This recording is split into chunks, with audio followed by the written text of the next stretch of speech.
Check. 1, 2, 3. What's going on, everybody? Welcome to episode 13 of the Brent Pella Show. Here we are. This one's a good one, man. Very excited for this episode. My buddy came over to hang out for a couple hours. Chinedu Unaka. He's a comedian based out of LA. He's a stand-up comic and super funny dude, and also a fellow alumni from UC Santa Barbara. And we really got into it, man. We talked about a lot of stuff. I learned a lot of things, and it was great to have a really long conversation with somebody that comes from such a different background than me, and had such a different upbringing and different experiences than I do, especially with what's going on in the world. And I hope that you learn a lot from this episode. Even if you start to hear stuff that you disagree with, listen through it. Just keep listening, and then go do your own research about what we're talking about, and maybe learn some new stuff, because I learned so much, and I'm a dumb guy. I'm dumb, and so I'm trying to be smart. And dude, it's so easy to not be dumb. All you have to do is listen, and specifically all you have to do is listen to people express themselves and talk from their own points of view and perspectives, so that you can learn that yours is not the only one that exists. And I think the world would be a much better place if more people did that. And I learned a lot from talking to Chinedu. He's a smart dude. He's super funny. And I'm not going to say anything else, because I just want you to experience the vibe. So please enjoy episode 13 with my man, Chinedu. That's dope. I'm sorry you couldn't get a burrito. Couldn't get a burrito. Couldn't get a nacho. That's so sad, dude. It was sad, man, because I was the whole time 2-hour drive just thinking about it. I was talking about toppings. I'm going cilantro. Yeah. I'm avocado. I'm going crazy with the avocado, chicken and steak. I was gonna get chicken and steak. You're gonna get them both. Is that what you used to get when you were there? I used to get either chicken or chicken and steak. Yeah. Cheese. Yeah. Cilantro, black beans, guacamole.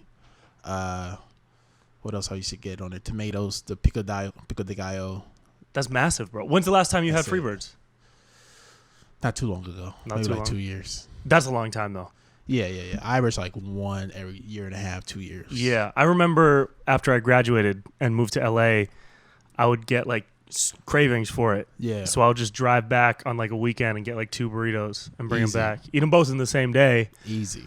But I miss it. And the one nearby, that's not the same, right? No, there's one. Yeah, It's like it's not the same. It's weird. It's like healthy. Did they hijack the name because of the hype? I think they franchised it, but the ownership or something just wanted to make it different. Yeah.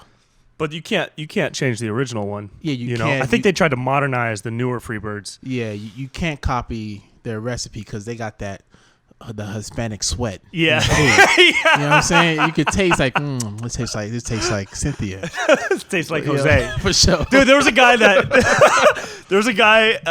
that worked at the Freebirds in Isla Vista. His name was Jose, and he would hook it up. Oh yeah. Always. Bro, they're so chill. Always. They were so chill. I wouldn't doubt it if each person in there is a millionaire. I wouldn't doubt it, because them things 24 hours line out the door. Right. And the toppings they get, the tips they get, because people are drunk. People throwing in $20 bills in there. Yeah, they don't care. Oh yeah, they clean up. Mm-hmm. 6 people, mafia style. I miss it, dude. Yeah, it's good. I miss it, man. Did you start doing stand-up when you were at Santa Barbara? Yeah, starting in stand-up. I started in Santa Barbara. Yeah, man.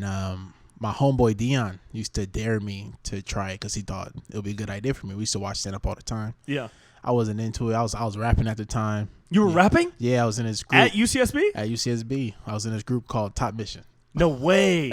Yeah, Top Mission. What? Were you guys serious? Was it like it was try to play really house parties or? Yeah. It was really serious for my friend Ivan.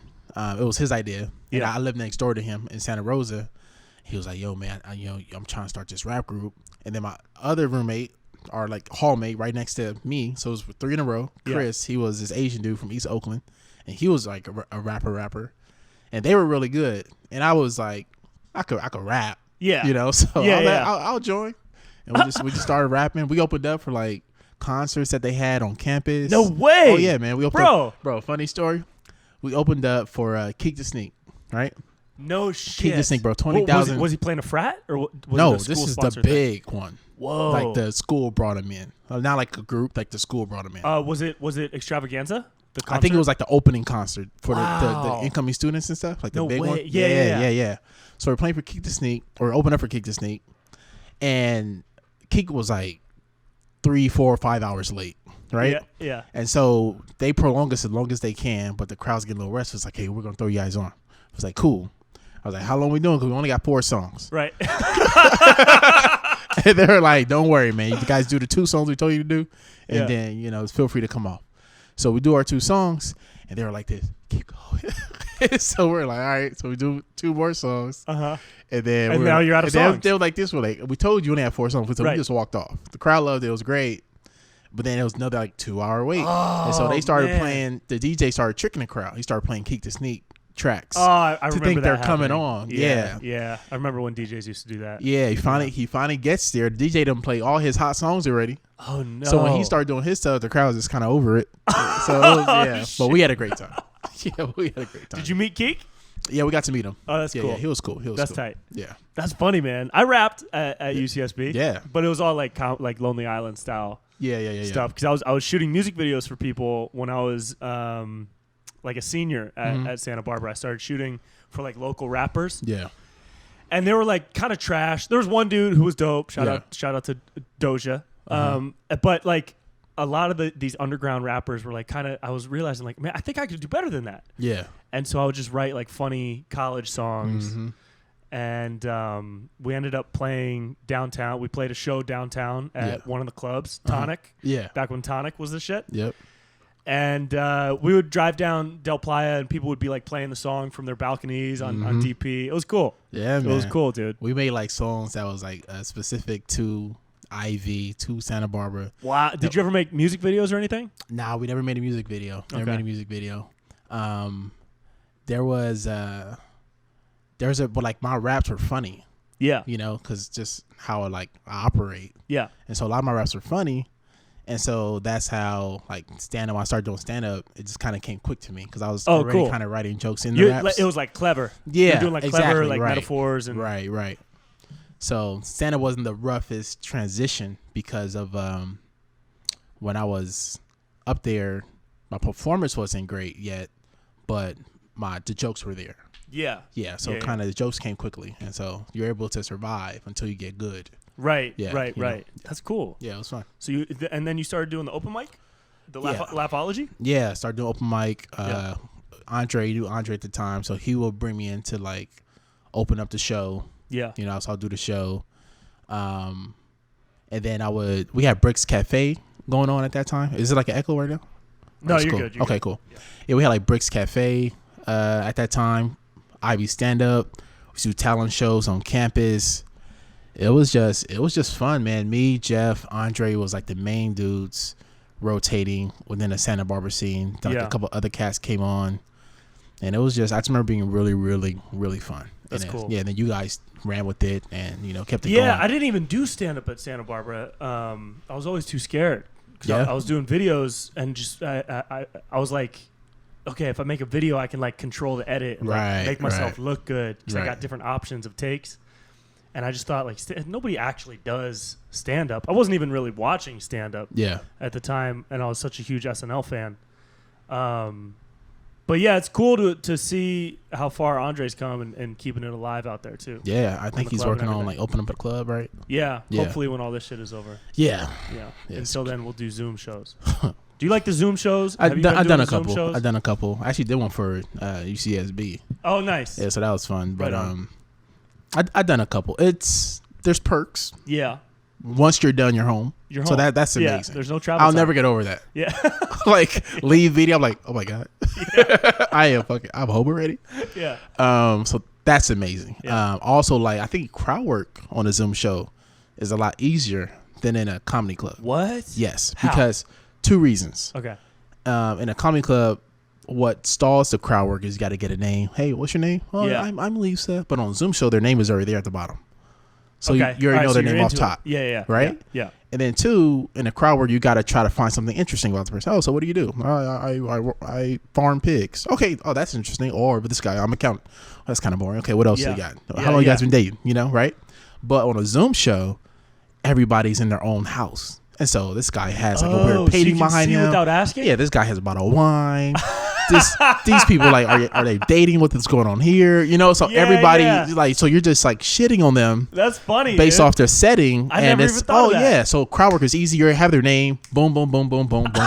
And it's just like, it's so much fun. It's easy. It's quick. Hey, and like, Cheryl, what's up with that dead body behind you? Exactly, right? Like, oh, that blanket. Yeah, that's insecure too. You know, it's just so crowd work. I think is easier on the Zoom show, but you can't beat the vibe of a stand-up show. Yeah. You know, the energy of the room. Oh yeah, man.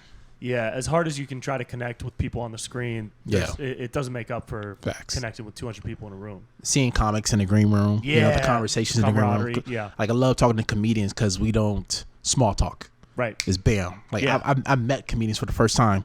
3 seconds we're talking about abortion. Right. You know what I'm saying? Like, it's like that. Yeah, you're connected. Oh, away. You're just already know what's up, you know? And so that part I miss, the let out, shaking, you know, your fans' hand, meeting new people. Yeah. Yeah. All that. Are you going to shake people's hand after this? Or are you going to go to the fist bump? I mean, once we got a vaccine. Are you going to get the vaccine, though? If we have a vaccine, I'm right back to hugs. Yeah. I'm young. You know, we're young. I we're think young. so, too. We'll be okay. Yeah. We'll be okay. Yeah, we'll be all right. You know? I don't have no allergies, none of that stuff. So I got allergies. Morgan has terrible allergies. Oh, you guys should. Don't hug. Done. Don't hug until 2025. I know. I love shaking hands, though. I'm a handshaker. When I shake a hand, I sandwich the person's hand so I could get the extra germs from yeah. And then I just rub my face with all that person's hand go germs. straight to the finger food. Tastes like Jose. Yeah, man. The Zoom shows have been cool. I have only done a couple, and I don't really reach out to do more. I've been doing more like video stuff. Yeah. In the interim, trying to challenge myself with that. Yeah, the videos are funny, man. I love watching them. Thanks, bro. You know, super creative. Thanks, man. Yeah. Yeah. I've never really been super into topical stuff, but the new challenge is like the only things people want to watch or consume are topical related things. Yeah. So like, how can I be topical, be funny, and not like hate myself at the end of the day for making something garbage? Facts. It takes a little more brain. Yeah. Yeah. But if you come out with something nice, viral. Yeah. Because, you know, topical stuff, everybody's talking about the same thing. You could give people a release from, you know, their feelings and what they're thinking without leaving the topic, you know, it's appreciated. Yeah, that's what I tried to do with the mask one. Did you see that? Matt, the guy with the mask versus no mask. Oh, that was beautiful. Thanks, bro. That was fun. That was probably, I've seen a lot of your videos. That's up there for me. Oh, for thanks, sure. dude. Yeah. I think I even commented on that one. That was funny. Yeah. It was something you said on that. I can't remember. The Masked Singer bit. Was yes, the Masked Singer. Yeah. That's your favorite show? Yeah, that was dope. At the end of the day, we all love the Masked Singer. Yeah. Which is actually a good show. If you haven't seen it, it's a good show. I like the Masked Singer. Yeah. It's a silly show. The Masked Comedian would be a horrible show. Yeah, that would be bad. He's like, I need to know now. What is this guy talking about? Yeah. No facial expressions, exactly. Just words. Just a smiling bear. Just like, woman, all right? It's like, this guy's a psycho. Just dressed as a giant robot. Right. Did you have shows canceled? Oh yeah, a bunch of shows, man. Yeah. Me and Damon was gonna hit the road crazy in April. Yeah. We were supposed to be going every weekend, and all those got canceled. Had a couple other gigs for colleges got canceled. Yep. But did any of your colleges do Zoom shows instead? A couple, you know, pivoted to Zoom shows. Most are just saying, okay, let's just reschedule. Yeah. So it's like, fine, cool. Yeah. I was gonna do this whole tour, dude. Damn. Through the end of July. And then I had them cancel July in May, and I was like, "Oh fuck, this is real." Yeah, it was real. Yeah, even if it's like not as serious as we think, it's still like in people's minds that for sure to be tentative. And who's to say that they shouldn't? And I mean, they says coughing is spreading it, but I would think laughter out loud is just as bad. That's as the same coughing, as coughing. You know? Oh shit! Oh no. Yeah, dude, I gotta edit this part out. We can't be telling people that. Right. No, when you're laughing, you're only putting out good germs. It's right. It's a whole different tonsil when you're laughing. That's true. A whole room of people laughing. Right. Oh man. You know, like, shit. The San Diego's opening back up at like 25%. I think the American Comedy Co. What day? Right now. Oh, already? Yeah, they hit me up to see. Do they have different guidelines in LA? Or yeah. Okay. Yeah, they LA. Operate. So it's by county then. It's by county. Yeah, I think it's by county. Okay. And Garcetti's pretty strict. Pretty strict. Yeah. And again, like, I'm not. I would rather not be strict. Yeah. As he's being. Yeah. But at the same time, I understand. We understand it. That he's citing like science and stuff. Yeah. So I'll wear a mask in a grocery store. You know, it's funny. Garcetti's so chill. We don't even like. We don't push back. We just kind of listen to him. Yeah, but you know what, dude? At this point, especially over the past couple weeks, I've started to really not like that dude. Oh, and the way he's handling stuff. Yeah. Because he sounds so robotic, bro. Yeah. And like that he's tweeting. He'll tweet something like vague and generic. Like we stand with, and not to say that his words don't mean anything. Yeah. But when you tweet something like this, we stand with the Black Lives Matter movement. Uh-huh. We hope that all people of Los Angeles can unite through love and come out on the other end of this better. Yeah. And then to tweet that and then like screenshot it and post it on Instagram just feels so disingenuous to me. Yeah. When you're leading a city. Yeah. Like, show emotion. Show that you connect. Don't just write it in like a very carefully, perfectly punctuated tweet. That's real. You know? Like, yeah, but at the same time, saying something is better than nothing. I see that with so many politicians that are like middle-aged and up. Oh, for sure. And it just feels like such an old, antiquated way of doing things. Like, to stay sturdy and not like give in to emotion. But look at all the people that you're leading. Look at how fucking emotional everybody all these people are. Yeah. I'll take that over what Donald is doing, right? Versus like all emotion, no brain. All emotion, it's no all brain. emotion. Right. There's a middle ground. Though. No brain, no other, no nobody's science. feelings besides his own that he's thinking about. I'll take a robot. I'll take a robot over just anger. Facts. But I would love to have some robotic anger. Yeah, I'll tell you. Yeah, that's chill with me. Some robotic compassion, whatever, anger, feelings. Yeah. But I'll take that over. I wish Donald would just email. Like tweets, pre-made Bush statements, and just copy and paste. I would take that right now. Like he is just fanning the flames.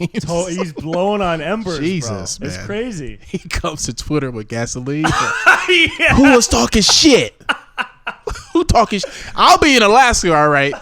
2 years. Keep talking shit. Yeah, that's why that, bro. That's why he said I'm coming to Alaska. He said I don't care who's running for whatever it was, governor or something, who's Congress. I forget the position, but he was like, I don't care who's running in Alaska. If you have a pulse, I'm with you. Yeah, bro. I was like, dude. Oh, he's insane. He's insane. He's very funny. Yeah. He's like the funniest guy. Oh, well, he's funny because he's loony. Nuts. Yeah, he's nuts. He's nuts. Yeah. There is some humor in there for sure, but he's just nuts. But it's nuts humor. Yeah, for sure. Yeah. Do you know what the lady said?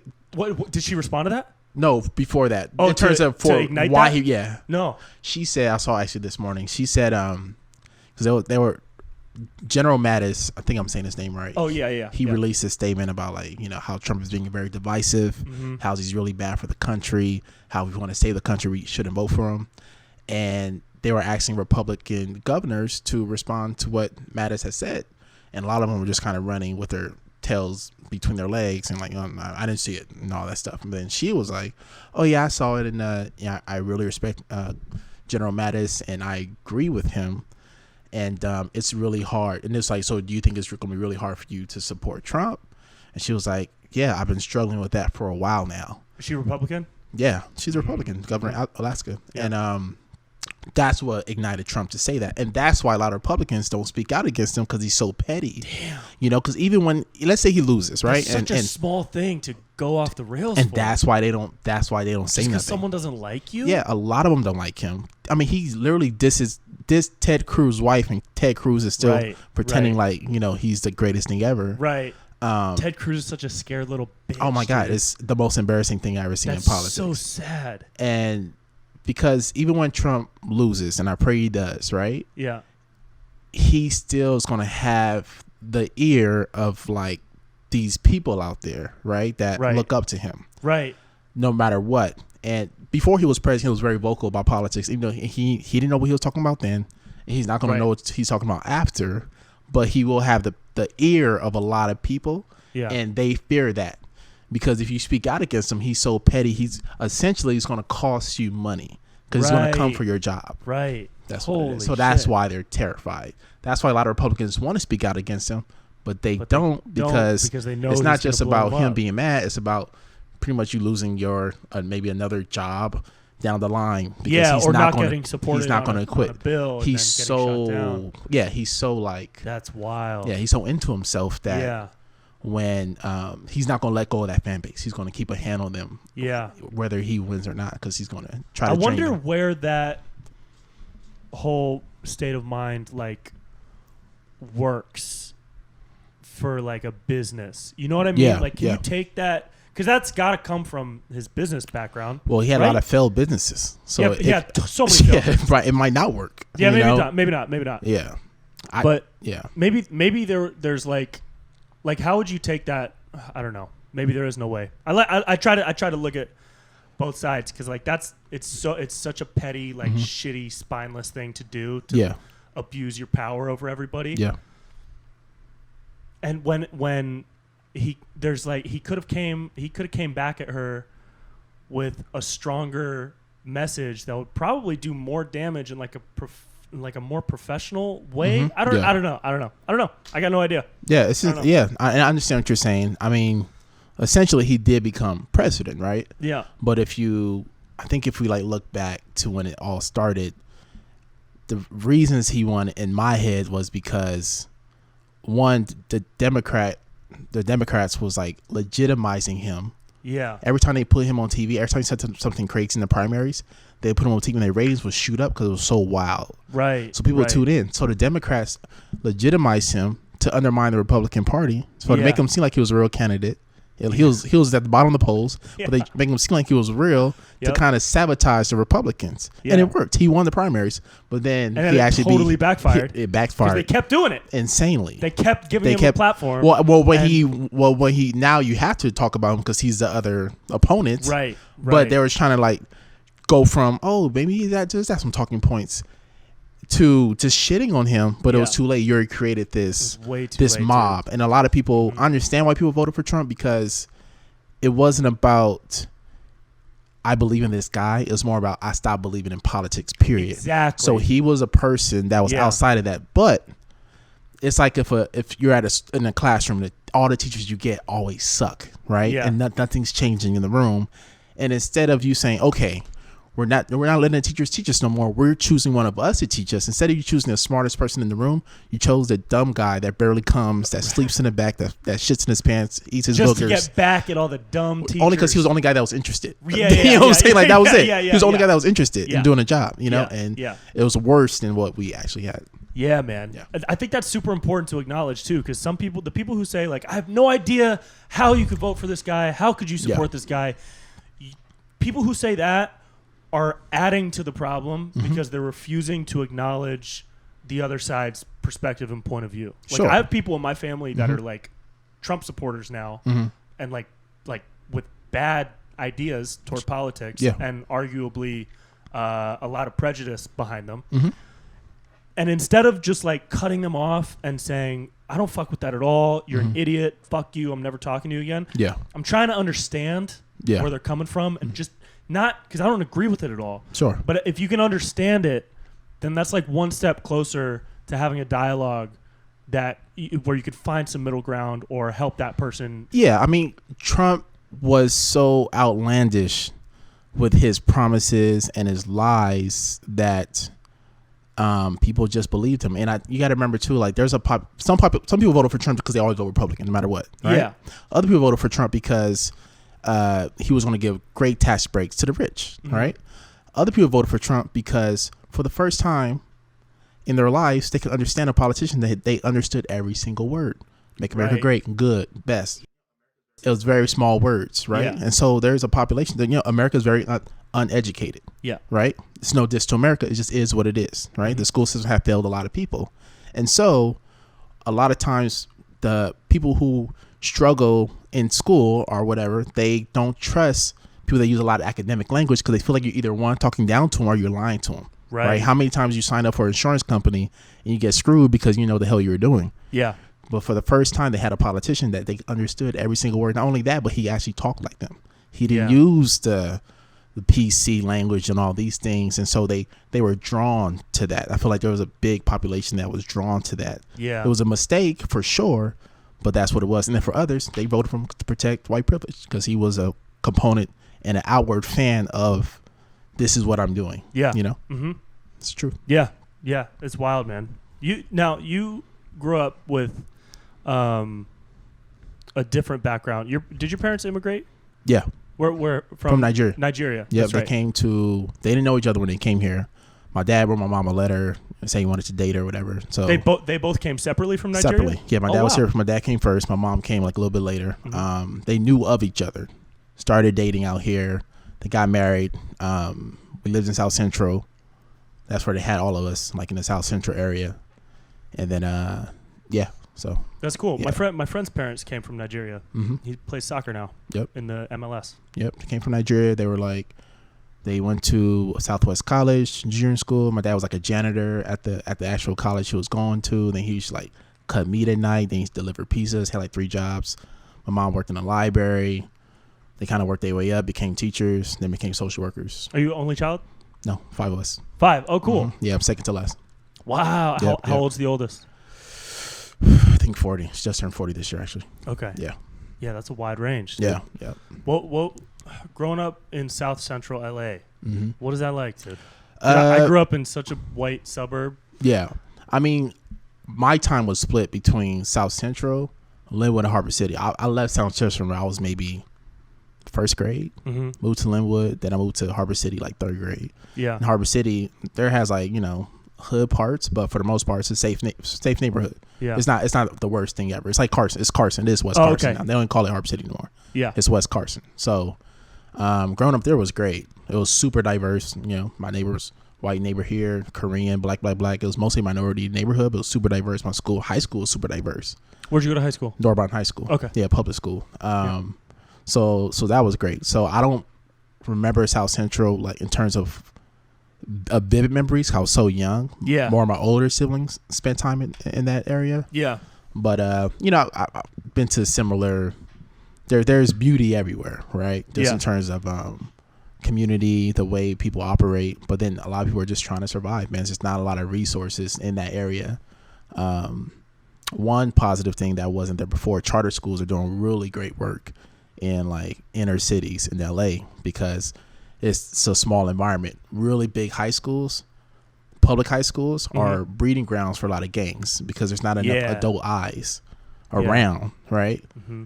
But at charter schools or in these same communities, you don't have that problem because there's an adult on every single student because it's just much smaller, mm-hmm. So that's been really helpful when it came to like reducing problems in LA. Did you go to a big public school? Yeah, I went to Norwood. Norwood's huge. Was there ever like any influence or pressure to join a gang? Were you around that a lot? Yeah, I mean, I knew a lot of gang members just mm-hmm. because I grew up in that area. So I went to the elementary school, the main elementary school, middle school, and high school, right? But I knew them before they were gang members, so they weren't really pressuring me to join. Gang members don't really... If you look like you're going somewhere, gang members don't bother. They're not really. Oh, okay. Yeah, they know how to recruit. It's like yeah, they're more likely to go after people that. Yeah, they check your report card. It's like D-. Okay, let me talk to you real quick. You know what I'm saying? Like, yeah. I saw you play basketball. It ain't gonna work out. Let me holler at you real quick about your other options. It's like the army, they just strategy. Like right. They set up in the mall. Yeah. Hey, dude, that kind of is what the army does. That's basically what it is. Yeah. So I knew gang members, but I'll never remember being actually like pressured to join a gang at all. Yeah. So yeah, no. Did you have like close friends that were in gangs, or were you around like? I had friends that were in gangs. We were close before they were in gangs, but once you kind of choose that type of life, we still cool. It's all love. Yeah. But I'm not about to be kicking it tough with you because I can't. Right. I can't, fall into some shit just from being around you. Yeah. You feel me? So yeah. Because the cops don't care about all they know is you were there, so. Yeah. Yeah. Damn, that's wild. Did your parents ever give you like, I guess not growing up in America, did they come into the States with any preconceived notions of what it would be like? Or were they just, you know what I mean? Like, did they know what they were kind of getting into in South Central, what the atmosphere was like when they got there? South Central, compared to where they're from, is better in some ways. Mm-hmm. Not necessarily at that time. You know, I'm not sure what the violence was like, but just you're in America. End of the day, yeah. You know, you're in America. There's more opportunities, right? And so they're coming from like the village of Nigeria, you know, and it's corrupt. It's corrupt government, things like that. Things have gotten better over the years, but at that time, you know, I would imagine it was pretty up and down. So when they came to the States, I'm pretty sure they had their ideas about it, but my mom and dad, they're just very tough people, and so they ran into situations for sure, but it was nothing that shook them because they didn't come from like a very, you know, I don't know, privileged place or nothing. They came from the bottom in a way. Yeah. So it was just a move. It wasn't a big deal to them. And my dad had a bigger brother who was here already first, and so, you know, if you're not really, I don't care where you live really in LA, if you're not looking for trouble, you won't find it. Right. You know, if you're not looking for it, you got to be unlucky to find trouble when you're not looking for it. Yeah, 100%. You know, it's true. You got to be, I mean, then again, I'm talking from a guy who's just, you know, I'm not the smallest dude either, right? So you're not necessarily picking me out of a crowd to bother me. Right. But for the most part, if you're not looking for trouble, you can be out the way. But a lot of times, the fun is near the trouble, right? Yeah. So if you're going to a house party, like I've been to a couple house parties that got shot up. Damn. I was like, damn, okay, well, I can't really go in high school? Yeah. So I can't really go to house parties then. You know? Shit. Because it just wasn't safe. Not all of them. I would have to know a lot of people there. Yeah. You know, or the neighborhood, you know. Shot up like drive-by situation or like two people going at it? Just guns went off. Yeah. You don't really you don't take notes. You just kind of run. Right. Yeah. So what kind of guns? That sounded like a Glock 45. No idea. We'd had Twitter then. So it wasn't, right. Could have checked the updates right away. You just kind of just, you know what I'm saying? But only, you know, a couple of those, you know, but yeah. Like I said, like a lot of times the trouble is near the fun. So as a kid, teenager, you're not really thinking about the consequences sometimes of the environment that you put yourself in. Oh, you never think about it. Yeah. You know, so for the most part, the hood's a beautiful place, man. It's a lot of great people. It's just a few people that mess it up for others. And because, you know, a lot of times those kids, they're just misguided, right? Their dad got locked up for some BS, or, you know. There's so much of that, dude. I can't believe people are still in jail for having weed on them. That's insane. It's insane. It's, you know, it's so absurd. Bro. Yeah. Yeah. So, like, imagine not having a father. Then on top of that, you could have a minor learning disability that's unidentified, right? Yeah. So you're struggling in school. A lot of times, gangsters just don't go straight to being gangsters. They legitimately tried, and they struggled, and so they start looking elsewhere. Right. You know, like or it became a safety issue. There was getting jumped on the way home, and it was like, all right, well, I need some protection. Right. You know? Or it became just a family issue. You know, family hope once it's stable. This was a stable environment. These people treat me like brothers. Mm-hmm. So that's how you kind of get into that stuff. You know. Damn. Yeah. That's wild. Yeah, I don't even remember having gangs where I grew up. I knew one dude who moved to my hometown when I was in 8th grade. Yeah. DeMarcus. He moved to Davis. He lived across town from me. But we met in 8th grade when he was there. He was the new kid. Yeah. And I told him I lived in one day he asked me where I lived. I was like, "Oh, I'm in South Davis over by the Nugget Field basketball court or whatever."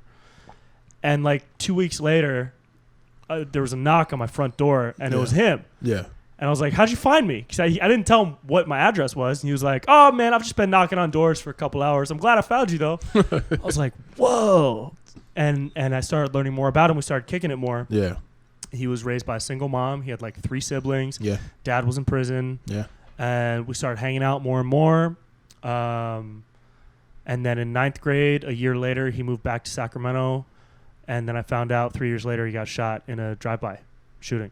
Did he? Because he was like gang adjacent or something. Yeah. He was like in it, and then he wasn't in it. Mm-hmm. But he was an innocent bystander during the drive-by at some gang member's house.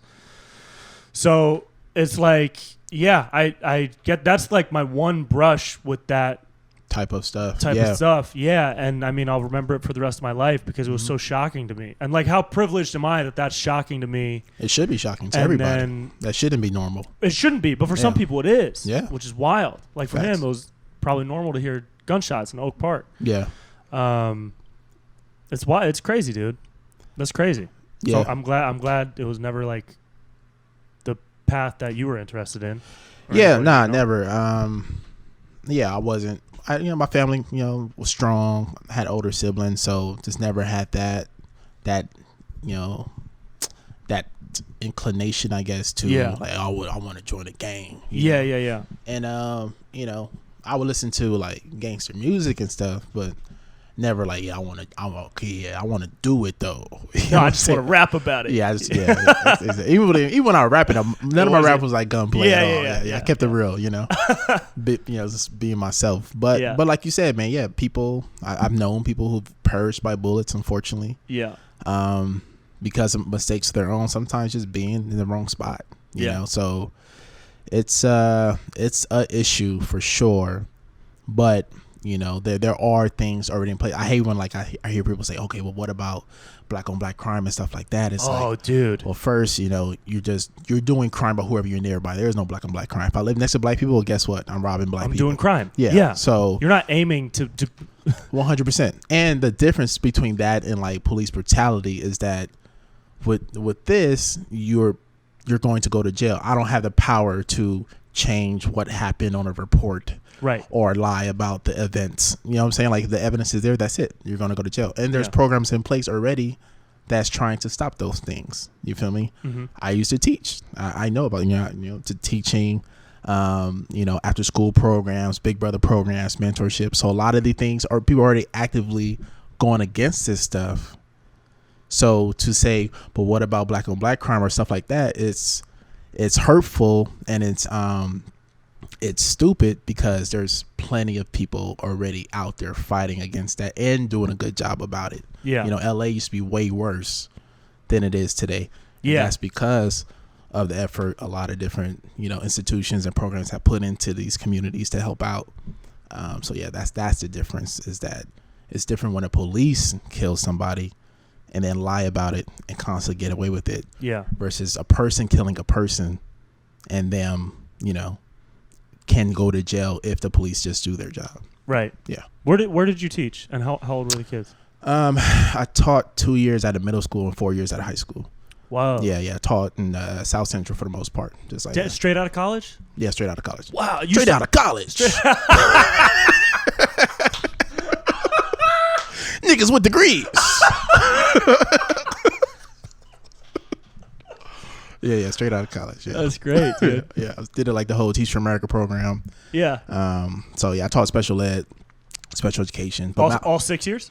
Yeah, cool. but mild to moderate. Yeah, so 2 years middle school, 4 years high school. Mm-hmm. Yeah, it was a good time, man. I loved it. Yeah, I was good at it. So it was tough to leave it, but I was trying to leave it from day one because I was doing stand up before. Yeah, you wanted stand up to be the I was doing stand up before. Yeah, but I loved it. I'll say it all the time. Like, funny teachers are the best teachers. They're the best. They're the best teachers. My favorite teachers growing up are the funny ones. You don't got to worry about classroom management because you're the most entertaining thing in the room. So the kids are like glued on you. If you're the class clown, exactly, and you can still get the lesson. If your teacher's a class clown, exactly. Yeah. So and you don't take things personal, so everybody's having a good time. Did you ever like try to slip in a joke that you were working on during the lesson?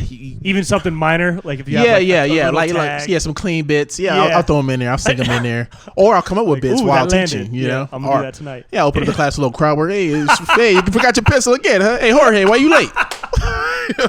Hey, what do you do for a living? Exactly. Oh, you're here? Oh, here? Okay. All right. You guys dating? It's good. You're 6th grade. All right. Let's see.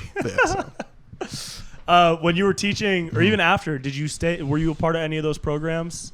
The mentorship ones. Oh yeah, definitely, man. My first principal, he was a alpha, so I know he will like pair people up and stuff like that. You just, no matter what, if you're teaching in the inner city, you can't just be a teacher.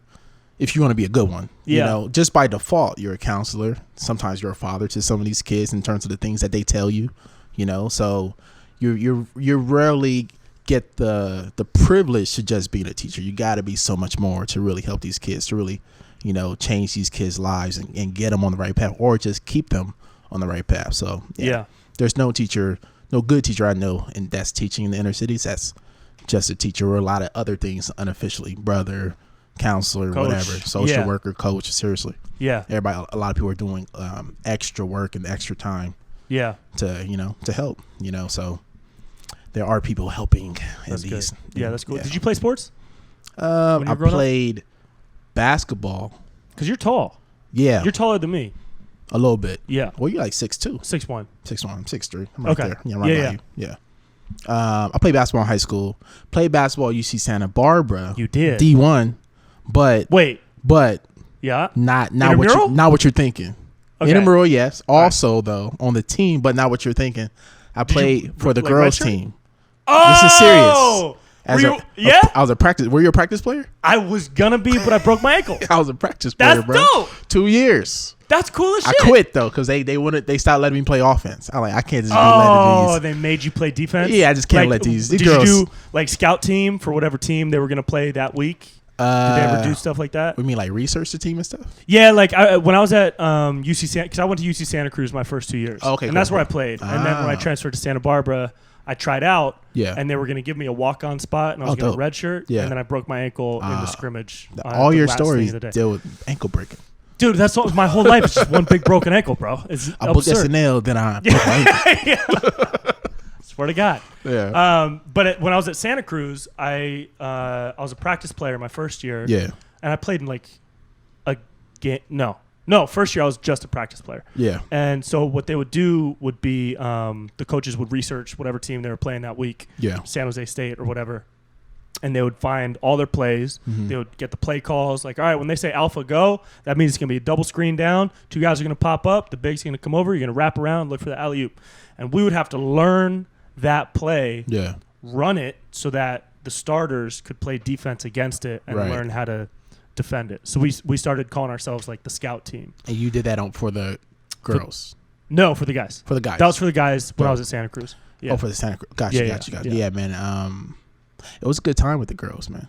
They were fun. Yeah. But I stopped being allowed to play offense. I know. That sucks. And I was like, these girls are I was like guarding the centers. These girls are huge, man. Right. You know? Right. Yeah. You seen the butts on some of these ladies. Huge. I was getting Big old exhausted. butts, I was like, sir. I cannot. My chest is sore, but I cannot do this all day. And so, I stopped. But it was fun. It was fun. I was thinking about walking on to UCSB. Yeah, did you ever? Or at least trying to. Yeah. But the two issues. One, my high school team was kind of short, so I was playing out of position. Oh. Like I'm a natural so point. in high school, were you playing big I man? was playing like the 4 or 3. Yeah. You know. Yeah. But I'm like a natural point in terms of like my vision and everything like that. Ooh. But when you go a whole year without playing point guard or 2 years without playing point, Yeah. you lose a lot of the quick Quickness, stuff. And so, and then I had my big brother, his point guard, Chrisman. He walked on for the school. He was like 5-6 years older than me, but they didn't give him a scholarship to his last year. And so I was just like, I don't know if I want to go through all this right now. Yeah. Yeah, I was cool. Yeah, because if you walk on, you're not going to get a scholarship. Yeah, not ever or. I mean, they only have a couple to give. They have a certain amount of money that they can give out, and they're going to give it to the recruits. You know, Yeah. They're going to make sure they got their recruits back. Yeah. That's cool. Were you there when Orlando Johnson was there the same year? Because we missed each other by like 2 years. Yeah. Orlando, we're good friends, man. Oh, cool. Yeah, same. Yeah, him, me, Orlando, Jamie Powell. Cool. Alex Harris was a big player for our team. Nunnally was Nunnally. Nunnally, James Nunnally. Yep. Justin. Justin was really good. He got injured, man. This guy is really good. Yeah. But he got injured. I think that kind of messed up some things too. But yeah, Orlando, good dude, man. Did his Great thing. dude. Yeah. Crazy story. Yeah. Crazy story. Great story. Me and my buddy were co-sports editors for the Nexus, for the student paper. And dope. Yeah, we made a documentary. Shout out to the this whole Nexus, story. man. Right? Remember the Nexus? Oh, man. Dude. That's not fake news, baby. Yeah, that was real news, The Nexus bro. was real Daily news. Nexus was as real It was real. as it gets, dude. No grammar checks, nothing. Just straight story. Straight story. To the point. To the point. Yeah, when I messed up my ankle, that was my junior year. That's when I started doing the Nexus. Yeah. And I started doing KCSB too. Yeah. And that's what got me into shooting stuff, because I was doing like student athlete interviews Yeah. on camera. And that's cool. Yeah, that's a good experience, man. Yeah. I tell people all the time, like when I do college shows and like you'll have like students come up that ask you like for advice and things. Yeah. I tell them, look, whatever you want to do, I don't care what it is, comedy, singing, whatever, start in college right away because you're surrounded by a fan base. You're surrounded by so much resources. Totally. Yeah. You know, you're building relationships, all these, like start now. Yeah. Even if you don't know if you want to do it, just start it. Just start it. If you're interested, just start. Somebody has a great quote. It might be Amy Poehler. She said the great ones start because wait, all right, I got to look it up. The great ones don't do things because they're ready, because they're scared. The great ones don't do things because they're ready. They do things because they're scared. Jamie, I'm pretty sure that's close. Jamie, pull up that quote. Young Jamie, pull up that quote. Let's see. Amy Poehler, great ones. Quote. I hope it's Amy. If it's not Amy Poehler, just give me some. Oh, here it is. Great people do things before they're ready. They do things before they know they can do it. Yeah. Yeah. It's true. Amy Poehler. And yeah, there's another quote that's related to that. I forgot who said it, but it said something like, if the talented had the confidence of those who aren't capable, they'll be unstoppable. If the talented or some, had the confidence along those lines. Basically what it's saying is like, basically it says that like those who actually have the talent to do things overthink it so much that those without the talent but just have the pure confidence to do it sometimes surpasses them. Yeah. You know, and the work ethic. Yeah. Yeah, that too. Yep. You know, most people with Trump's brain will think, I can't be president. Right. Yeah. Trump is like, nah, man. I'm going to do it. Do this. And I'm going to be the best. Somehow, you know. Right, dude. It's wild, dude. Yeah. It's crazy, man. It's crazy. What have you been for the past couple weeks? I've been good, man. How's your state of mind? Yeah, it's a lot. You know, it's definitely a lot. But it's encouraging, too, because, you know, it's great to see so many people focus on this issue at a time. Yeah. And COVID was horrible for so many, you know. It took a lot of lives. But on the other side of it, it gave America time to deal with the racism in this country, too. Yeah. And it hasn't dealt with it at all. You know, you think there's been no law change, allowed no everybody changes. to focus? Exactly. But it allowed people to focus, to educate themselves on these issues. Yeah. To dedicate more energy to these issues. Because not like George Floyd was the first person to die on camera by the police. Right. You know, damn near was number 30, you know, on camera. Only God knows what's happening behind curtains, right? Yeah. Because the way the officer looked at the camera, you can tell he's done it before. Chilling. He was way too confident. You could tell he knew so calm that I could get away with this because he's gotten away with it. You know. Yeah. And he had like multiple assault. Yeah, like I think he had like 9 complaints. Documented. Some people won't even bother because if you do,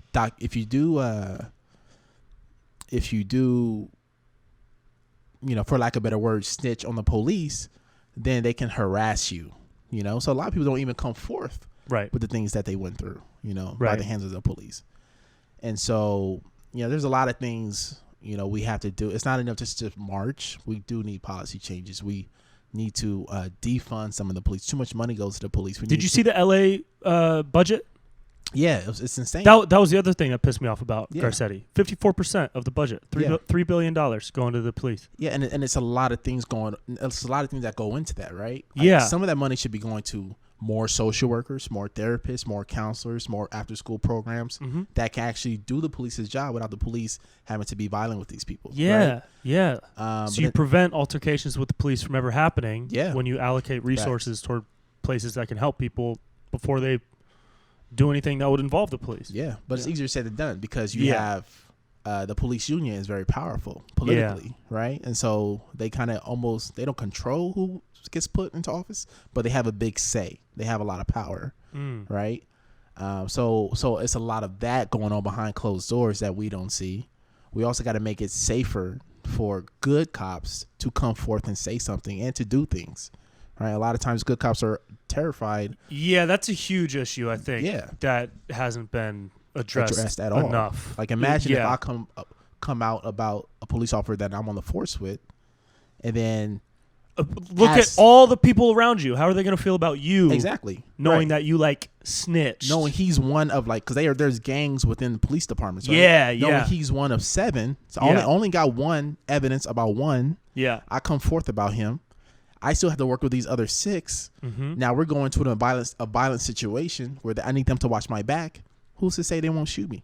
Yeah, or let you get shot. Exactly. Right. Yeah, there's cliques. There's cliques within the force, within the police force. Yeah, so there has to be outside evaluations for police departments. You know, did you see the video of the guy in Buffalo that got knocked over? The older gentleman that got pushed? Yeah. Yeah, saw that. And they were like, they were already thinking of their 50 excuse people. As he fell. Bro. They're already thinking about it. You can see it. He pushed him like, don't touch him. It's so absurd. Yeah. Oh, he tripped.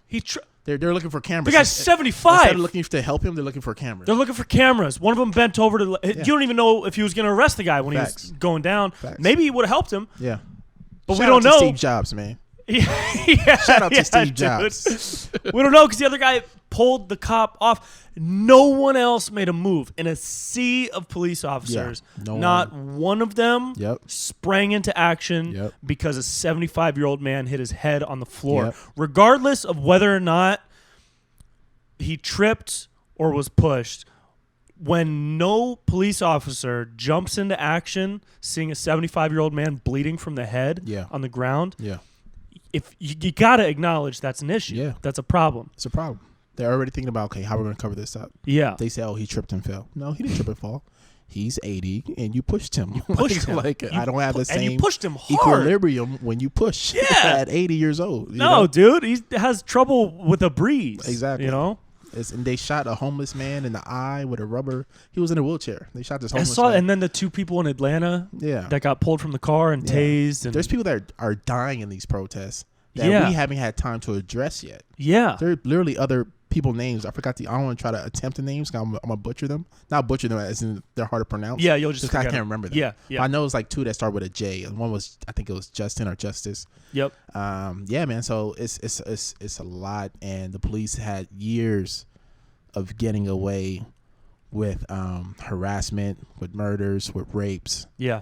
And, it's about time that, they start getting called out for it and, people start getting justice. But this is really hard to get justice against a cop. Yeah, and it's hard to get support for justice against cops because as soon as you say the things that you and I have said with all these examples, somebody would say, oh, what about the off-duty retired cop that got shot and killed by looters? Yeah, and guess what? That looter's going to jail. There's exactly. no question. Yeah. Or they would say like, oh, what about the cop that got jumped in New York? Or the cop that got hit? All of them are going to jail. They're all going to jail. And the thing is, there are bad people. Yes. There cannot be bad cops. Yes. There will always be bad people. That's what the police are for. Yeah. So as soon as you see something bad happen to a cop or a retired cop or a civilian, no shit. Yeah. Find and arrest those people. Of course. That's not an issue. And they do. That's already happened. That's what the police do. Facts. But there's nobody to check the police. Exactly. And that's the whole issue. And people who say things like that, either 1, are genuinely ignorant, or 2, they get it. They're trying to distract from the main point. That's all it is. I really want to believe that they're genuinely ignorant. I refuse. There's too much. There's way too much. I know, bro. There's too much free info on Twitter. There's Everybody's so much talking about the same thing. But there's no way you're constantly missing it. But it's so easy. It's so easy to ignore it and to not educate yourself. Sure. And to know. I think some people get to a point where they're so deep in the trenches of their own belief system, and they can see a ladder to climb out. Sure. But they're like, oh, it's so much easier to just stay here and fucking dig deeper. And some people are just trolling. Yeah. Some people are literally just trolling. Yeah. They're trying to build a fan base off negativity.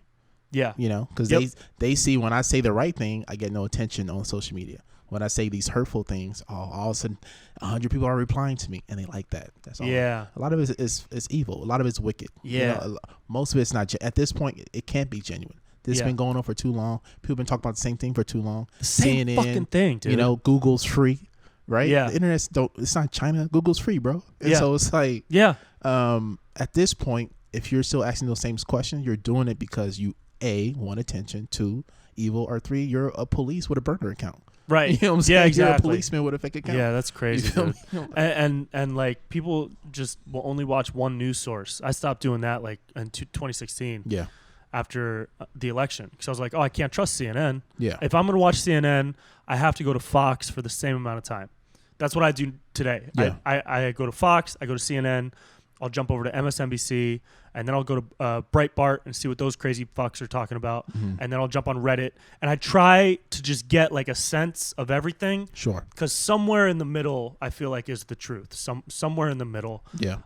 But also, like, it's so easy to understand that the truth is right in front of you. It's in the videos. Videos don't lie. Videos of police being are so violent. Yeah. That's not CGI. You know what I mean? It's very easy to understand that. And you're right. I watch CNN, but also watch Fox News. I don't watch both in terms of searching for truth. I watch both just getting information. Yeah. Right? Yeah. Because with Fox, with all news, first of all news sources, especially Fox News and CNN, their first job is to entertain. Yeah. Right? Or to just keep eyes glued to the screen. Mm-hmm. That's why you see that's why they're trying to lump looters and protesters in the same circle. Protesters are protesting, looters are looting. Mm-hmm. If I'm having a birthday party at my house and next door somebody goes rob that house, that don't mean they're at my birthday party. Mm-hmm. That means people were just for planning to rob that house. That has nothing to do with what I'm doing over here, right? And they know that. But everybody's talking about the protests. Everybody's talking about Black Lives Matter. If I just show on my screen peaceful protests happening, that's not going to keep eyes glued to my screen. So instead, I'll keep looters on a loop, a video as I talk about both. Yeah. Right. Yeah. And so Fox News is the worst. Fox News, they may have like an hour of actual factual material, and then the rest is just trying to keep people glued. Sometimes they do say factual things. Trump is president. Yes, very good, Fox News. But like this officer has been arrested. Yeah, and they're in the same boat as Ted Cruz and these other guys in terms of like being scared to speak out against him because he's going to call you out that day. Yeah, on Twitter. He does that, and then they'll put a puff piece out about him. Every time Trump throws praise to them, hundreds of thousands of people tune into their show, which boosts their rating, puts money in their pocket. Yeah. So you can't trust them either. Yeah. Right? You have to trust factual information, articles, read on your own. If you want to know about something, learn about something. You know, I've been seeing like a lot of white people saying like, oh man, I didn't know about all this going on, and learning about Black history in this country, which is great. But the same token, if you don't know Black history, then you don't know American history, because Black history is American history. Black history is white history because white people were there too, whether they were helping, hurting, or preventing. Right? Yeah, they were there too, and so we have to educate ourselves if we're going to not repeat the mistakes of the past. We just have to. Yeah. Do you know who Daryl Davis is? Have you heard that name? A comedian or? No, he's this dude. He's either a blues or a jazz player, I forget which, but professional musician. Mm-hmm. And over the course of his life, he has met over 200 KKK members and leaders. He's a Black guy. Yeah. And gotten them to like disavow and leave the KKK mm-hmm. and like rescind all their racist opinions and have a complete perspective shift in the way they live, just by like talking to them and being friendly and maintaining a friendship with them. Sure.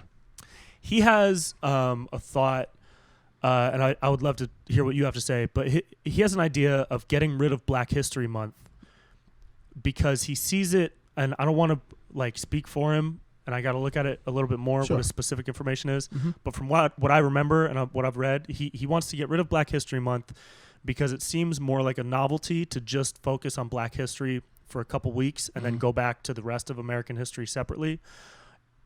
Instead, he would rather integrate Black history as part of the main history teachings throughout the entire year and make sure that it's just as important as learning about Washington or Abe Lincoln or anything else like that. And he wants to hold it to a higher standard than just having it be its own separate month because he thinks people forget about it for the rest of the year. I understand where he's coming from, and I understand the good intent behind it, but I'll ask you this question. When do we focus on the other history when we're not in a history class?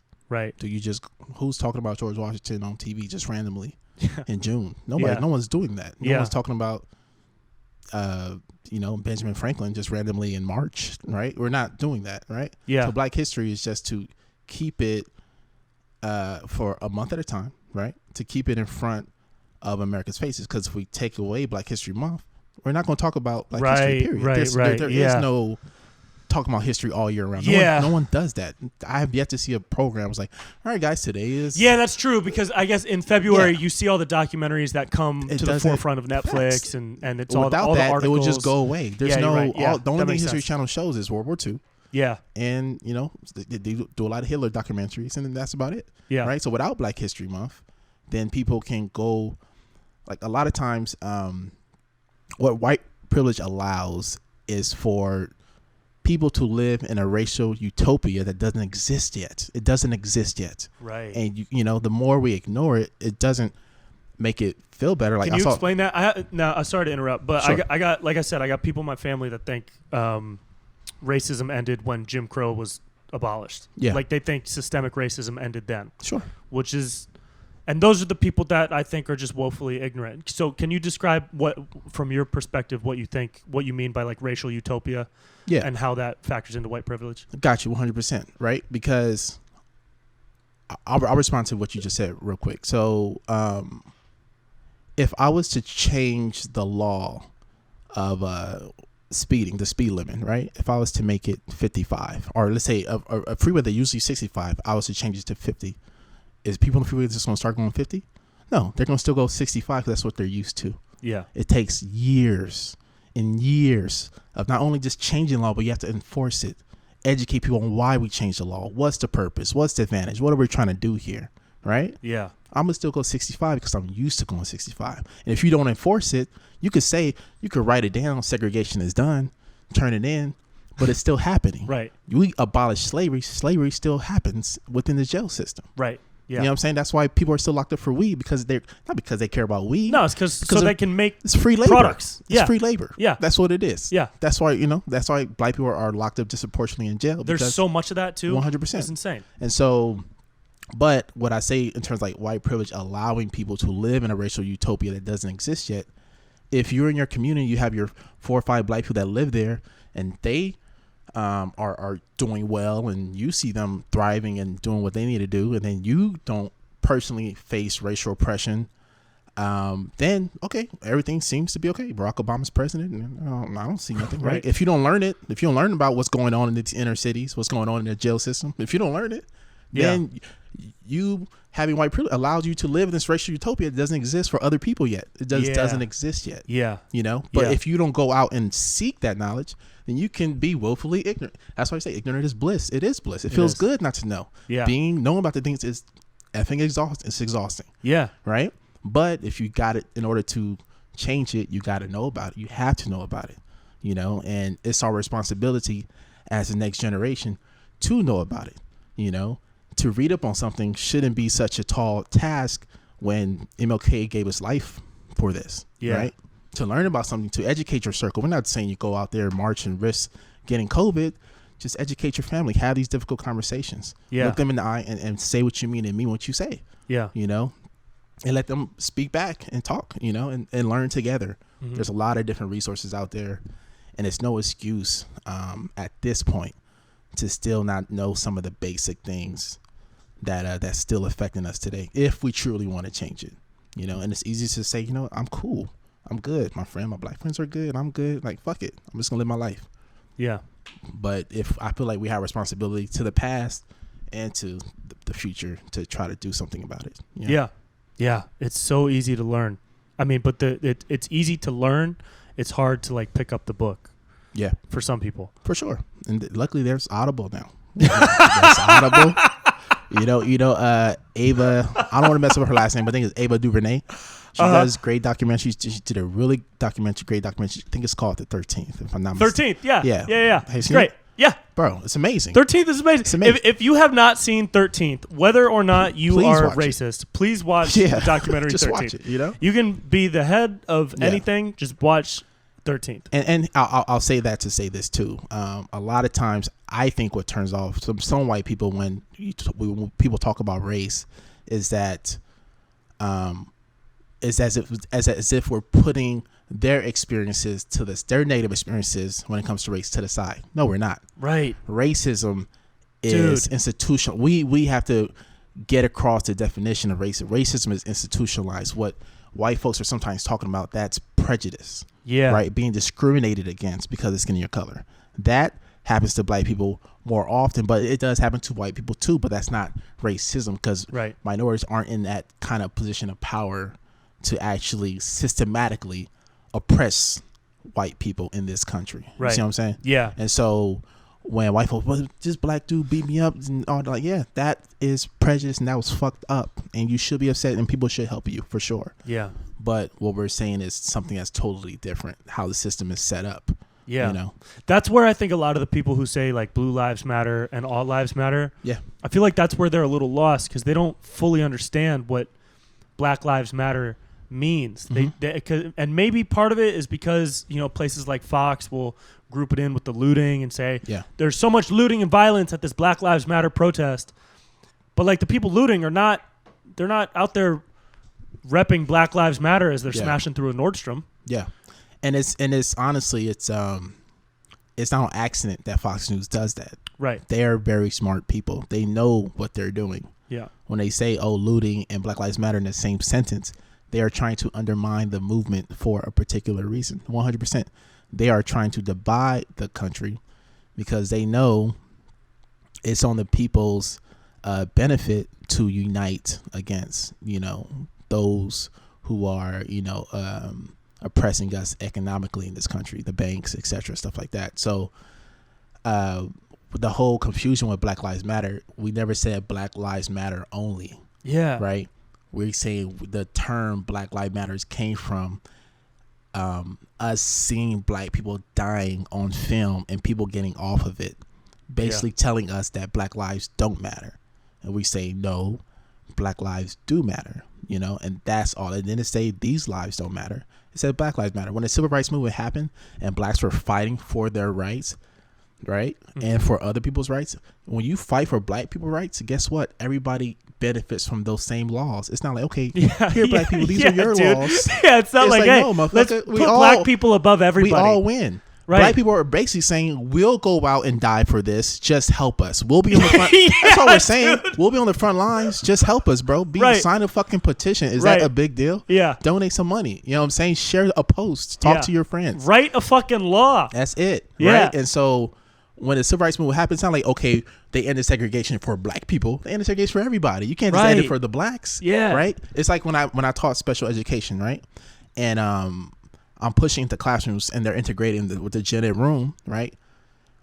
When it comes to like differentiation, or I'm pretty sure I'm saying it wrong. I always hated that word. But when it comes to like servicing students in the classroom, when you think about your students who are suffering the most, right, when it comes to like learning disability, right, and you're making your assignment to cater to them, but then also reach everybody else.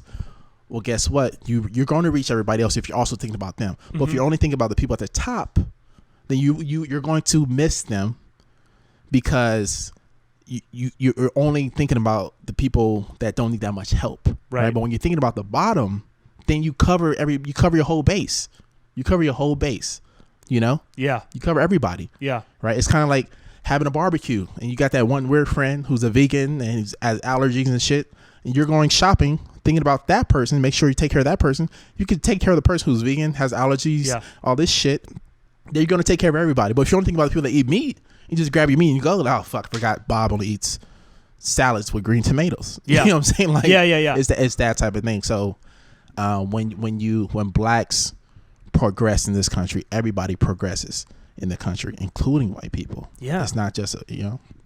I mean, when you have more people that are free to do whatever they want, the economy goes up, issues get solved. People are happy. There is less crime. More hugs. Yeah, bro. Yeah, facts. There are more hugs. Way more hugs. Way more hugs. You know, so more handshakes, and like there's a lot of. I also have seen a lot of like super religious people that are citing like Bible chapters, like we shouldn't focus on just one group because it puts down all other groups. And I'm like this is Facebook first off, and Facebook is like the worst place to be when you're reading through all this stuff. But then I saw another post. I'm not really religious. I don't subscribe to any specific religion, but I did see somebody post a story from the Bible. I hope I don't mess it up, but it's like something like Luke 15. Are you religious? Were you raised religious? Yeah, I was raised Catholic, but I consider myself Christian though. Okay. Yeah. So if you know this, interrupt me and tell me if I'm doing it wrong. Yeah. But there's some excerpt from Luke 15, something like that, and it's the story of the sheep, the parable of the sheep, and Jesus is explaining to people, if you have 99 sheep and one of your sheep is missing and gets lost, you don't keep going and forget about that sheep. You herd all your sheep together on a mountain. You go find that sheep and you carry it back raised high on your shoulders so that it can reunite with your other 99 sheep. Yeah. And it felt like such a good example for what this is. Yeah. Because, there are... All minorities have been put down way more and oppressed way more than the white community, but specifically the black community is the lost sheep. Yeah. And so once you bring that sheep back and you can unite everybody, the only thing that can happen is good from that. And there's no reason not to just put the spotlight where it needs to be, because when oppression can stop for one group, it'll go down and eventually stop for everybody else. It'll stop for everybody, And so if you're focusing on the group that is historically the most oppressed in this country, internet or in the world, right? Then by default, you're making the world a better place at a faster pace versus, doing something different. So, black people in this country, man, they're owed a lot, when it comes to all the free labor that they gave to this country. Yeah. And they're not even asking for that. They're just asking to be treated equally. Yeah, dude, nobody's asking for 40 acres and a mule. They're asking to be treated equally. 40 acres and a mule at this point will equivalent, that's probably, do the math. It's millions of dollars. It's millions of dollars. Yeah, if not more. Right. 40 acres is no joke. You're talking about land. You know what I'm saying? That's millions of dollars. In LA, 40 acres in LA. 40 acres in LA? Yo, come on now. Bro, that's Culver City. That's Culver City, bro. Nobody's asking for Culver City. No one's asking They're for just saying, hey, man, maybe don't kill me. Kill us, maybe. And maybe if you do kill me, make sure the guy that killed me goes to jail. That's it. That's it. Stop locking us up. Don't make up charges. Maybe when we get out of jail and we do our time, maybe allow us to get a job. Don't make the bullshit laws in terms of if you can't get a job now, or you're a felon forever, or for holding weed. Yeah.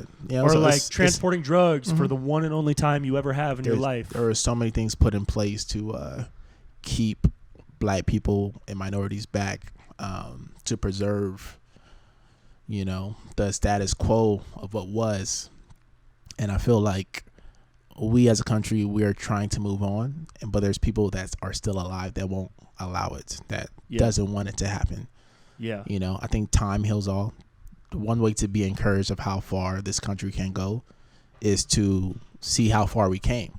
We came a long way, but we can't get satisfied. There's a lot of people that are still suffering. Yeah. Yes, there are some black people who are thriving in this country. Yes, that's what that is why America is an awesome place to live. But there are others who are still hurt and who are still in pain because of the history of trauma their family and their ancestors had to go through. And so when somebody like LeBron James speaks out on that, don't point to LeBron James' bank account to say you shouldn't be talking about this. Yeah, or say shut up and dribble. But what you should do is heed to his example and do the same. That a person who is comfortable is going out of his way to fight for others so they too can be successful in this country. Yeah. His schools, the what he's doing with the schools is amazing. Yeah, so incredible. The last 2 weeks has been tough for sure, but it has been encouraging too to see so many people of so many different shades give up their time, give up their safety, give up their energy, to fight not just for George, but for everybody, that's been perishing, and to really get some change in this country. I think Obama gave a lot of hope to the country, but I think Trump gave us a really dirty reminder that we are so far. We're so far from where we want to be, and Trump was a blessing in disguise in that way. He took the Band-Aid that we try to put over racism because we had a black president, and he said, nope, we're not even close. He did it indirectly. That wasn't his goal. Do you think he's sparking a change that maybe would have taken longer to spark? That's the question that I was trying to ask. Yeah. I don't think he's sparking a change, but I think he is pouring the gasoline on the energy of the people that are sparking the change. Trump is not out there trying to change. It's other people that deserve that credit. Yeah, he's motivating. Yeah, not a good way. He's added motivation for sure. Yeah, but because I think even without Trump, I think the progress would still have been happening. It just might not be as televised. Yeah. Okay. Yeah, that makes sense for sure. Yeah. But yeah, he definitely. I would imagine for some people, there's people out there who's like, without Trump, maybe I was just thinking everything is okay. So for those, their answer might be different. But I think there's a lot of people that without Trump, they would have gone on living in that little racial utopia. Sure. Yeah, because they'll feel like, oh, the government's taking care of it. Right. Yeah, and they're not. They're not. And so and I think everything's going to be captured. Yeah, and I say it all the time. Trump is not the first politician to lie. Right. Trump is the first politician to not know how to lie. Right. What I'm saying? He's really bad at it. Yeah. What I'm saying? So a lot of things are getting exposed. Yeah, man. What are some things that you've seen, like specific moments that you see where you just think, wow, this is actually like a beautiful thing. Look at what's happening, because there's so much negativity. A lot of negativity. There's so much angles and spins, and you could look on any social media platform and see a completely opposing point of view. But what have you seen that's you've been like, oh fuck yeah, this is it. This is gonna be. Yeah, I mean, just going down my timeline and everything is just about the movement. People trying to spread awareness. People trying to accumulate funds to provide help for others that need it. That's been very encouraging. I think even like funny stuff like with the Drew Brees situation. Yeah. That was hilarious. What did you think of that? I thought it was hilarious. So Drew Brees, he said... I thought it was hilarious. In terms of the reaction that he got, I thought it was good. I think it was a good moment for, because 4 years ago, he would have got away with that. If anything, the reaction might have been different. Yeah. But to see how the tone has changed from 4 years, and the intention was always clear. It was, once again, Fox News, other people trying to distract and trying to, change the narrative to just for the purpose of division, causing division. Yeah. And were there military members out there that thinking kneeling during the anthem was disrespectful? Possibly, sure. But there was plenty that spoke out and saying it wasn't. Kaepernick himself reached out. They said, look, if you take a knee versus sitting, I think he was sitting down at the point. He said, if you take a knee, that'll be fine. We got the American flag on bathing suits. We got the American flag on booty shorts. Trump hugged it and beer, fingered it on camera. On beer bottles. Yeah, dude. So it's very hypocritical. So it was never about the flag. It was really about you bringing attention to a righteous cause during my time to get away from the world. That's what it was about. That's all it was about. It was people who, like I said, white privilege sometimes gives you the opportunity to live in a racial utopia that doesn't exist yet. And Kaepernick was trying to interrupt that utopia, that peace, that little bubble you built. He was interrupting it. And you were like, get out of here. Yeah. We want to pretend like this don't exist. It wasn't about instead the flag. Of acknowledging. It was not about the flag. It was that he was breaking into your living room. Mm-hmm. You got the whole family around watching the game, and then they're talking about racism. They're talking about inequality. And you're like, I don't want to hear it. This doesn't exist. This isn't part of my world. Facts. And they know it exists. It's that you don't want to see it because you just want to live your life and feel good about yourself. It sucks hearing about racism and things like that, Yeah, and then imagine fucking living with that. Imagine every living day. With that, every day, And like I said, I'm not going to sit here and say it's worse for me than it was for Martin Luther King Jr. No, it's not. Yeah. But it is still really bad, and we have to change it. It's not about in your face racism. Like we talked about, that's discrimination. You calling me the N-word or somebody calling me N-word, that's different than what we're talking about. The system set up to lock people up, to set people up, to break up families. Yeah. You know, to keep people down, to keep people down, separate, to keep people depressed, separate. to keep people drinking alcohol, to keep people doing drugs. Like there's things. You know, I never even thought of it like that before you described it like that. Yeah. So I would have thought that somebody calling you the N-word, I would have been like, oh, that's racism. There it is. Yeah. But it really is way deeper than that. Yeah, bro. The N-word's the last thing I'm worried about. It's the last thing I'm worried about. We could deal with that one-on-one. I don't got to worry about. I don't need to be on kneeling for that. Right. But when you talk about a police killing a 12-year-old for having a water gun in a park, pulled up in the first 2 seconds, shot him, asked no questions. Yeah, we should kneel for that. We should talk about that. We can't ignore that. And getting off. Yeah, it's not okay. Yeah, it's not okay. Yeah.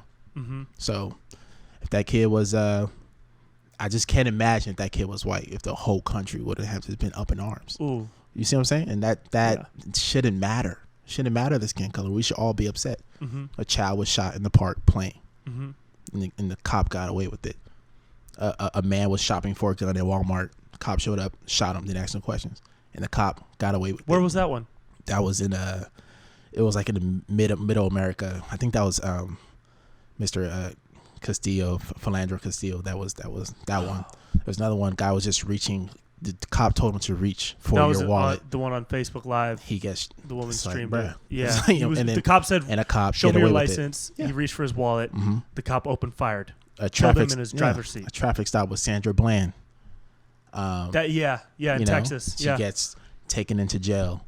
They said she commits suicide. The mugshot. She was already dead in her mugshot. Mm-hmm. Cops got away with it. You know, mm-hmm. Cop just ran into Breonna Taylor's house, mistake the wrong house. What was that? Is that what that was? He mistakes the house? Mistake the wrong house. Go in. The boyfriend, they busted. No knocking. Yeah. You know, it's dark.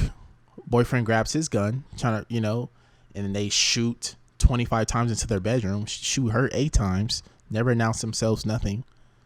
Cops get away with it, and they initially they try to make it seem like she was a part of the crime. They're trying to cover it up.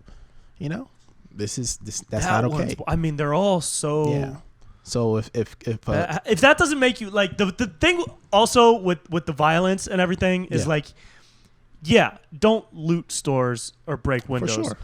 But at the same time, and this doesn't absolve people of being violent. Yeah. If those types of stories don't make you mad enough to like break some shit. Yeah. Right? Yeah. Then you're not really thinking about the issue. Yeah. And it's like you can't even. Well, first of all, even with the looting, a lot of the looting is not just happening from people. Most of the looting is not the protesters. No, right? it's just people taking just trying to come up, situation. and the cops are letting it happen. Yeah, that's what happened. They're more angry about the protesters because the protesters are yelling, "Defund the police!" Right. All they take money from my paycheck. Yeah. Right. Yep. That's all they hear. That's why they be more violent with the protesters. Meanwhile, they're standing by and letting the looters loot because instead of changing and stop killing people, cover it up.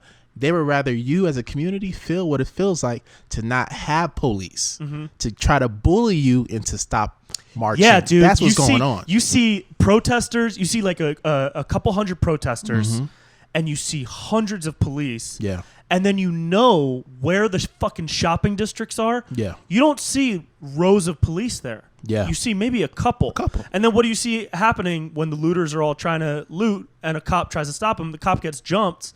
Because there's nobody there to enforce the rule because they're all focused on the protesters. Yeah, or some are just literally watching. Yeah, or just I would watching, imagine if you're a looter, you're not bringing a gun with you.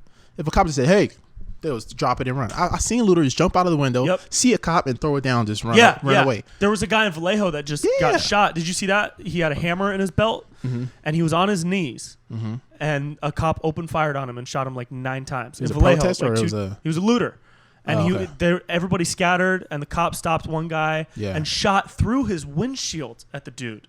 And the guy was on his knees. It's police brutality. And he was a Hispanic guy or Latino. I'm honestly not sure which word we're supposed to use. I think both are fine. Both are fine. Okay. Yeah. Meanwhile, Dylan Roof is walked to the police. He stopped at Burger King. He got a burger. Shot 9 people in church. That's fucking insane. You know? It's crazy. So when we say, hey. You know what I'm saying? I don't want to hear shit about a flag, bro. Hey. Because the flag, you're not, the flag, what it represents, it's not happening right now. Right. In some places, sure. In some instances, sure. But in a lot of people's lives, it's not happening. And kudos to Kaepernick, who is a millionaire, who was comfortable risking his job, his livelihood, to speak up for those who are forgotten about. Yeah. You know, who are forgotten about. Mm-hmm. And shame on those who say, oh, but not here, not during the game. Yeah. Shut the fuck up. Yeah, you know what I'm saying? You're going to be okay. Your man cave can survive. You don't want this to happen. Learn about it. Yeah. And be a part of the solution. He didn't do a manifesto. He kneeled down. Right. Just to remind you. So when ESPN in the morning, they might take a few minutes to talk about it. You're going to survive. You're going to be okay. Yeah. You know what I'm saying? Like, relax. You'll be able to see the rest of the game. Like, chill. Yeah. You know He's not kneeling on like 4th and 12. Bro, you know, man lost his job because that. It's insane. So when Drew Brees says what he said wasn't necessarily wrong. It was insensitive. But the timing was very wrong. Yeah. The timing was oppressive, if I could use that word in this instance. Yeah. You know, because the country is finally focused on this issue and it's important time.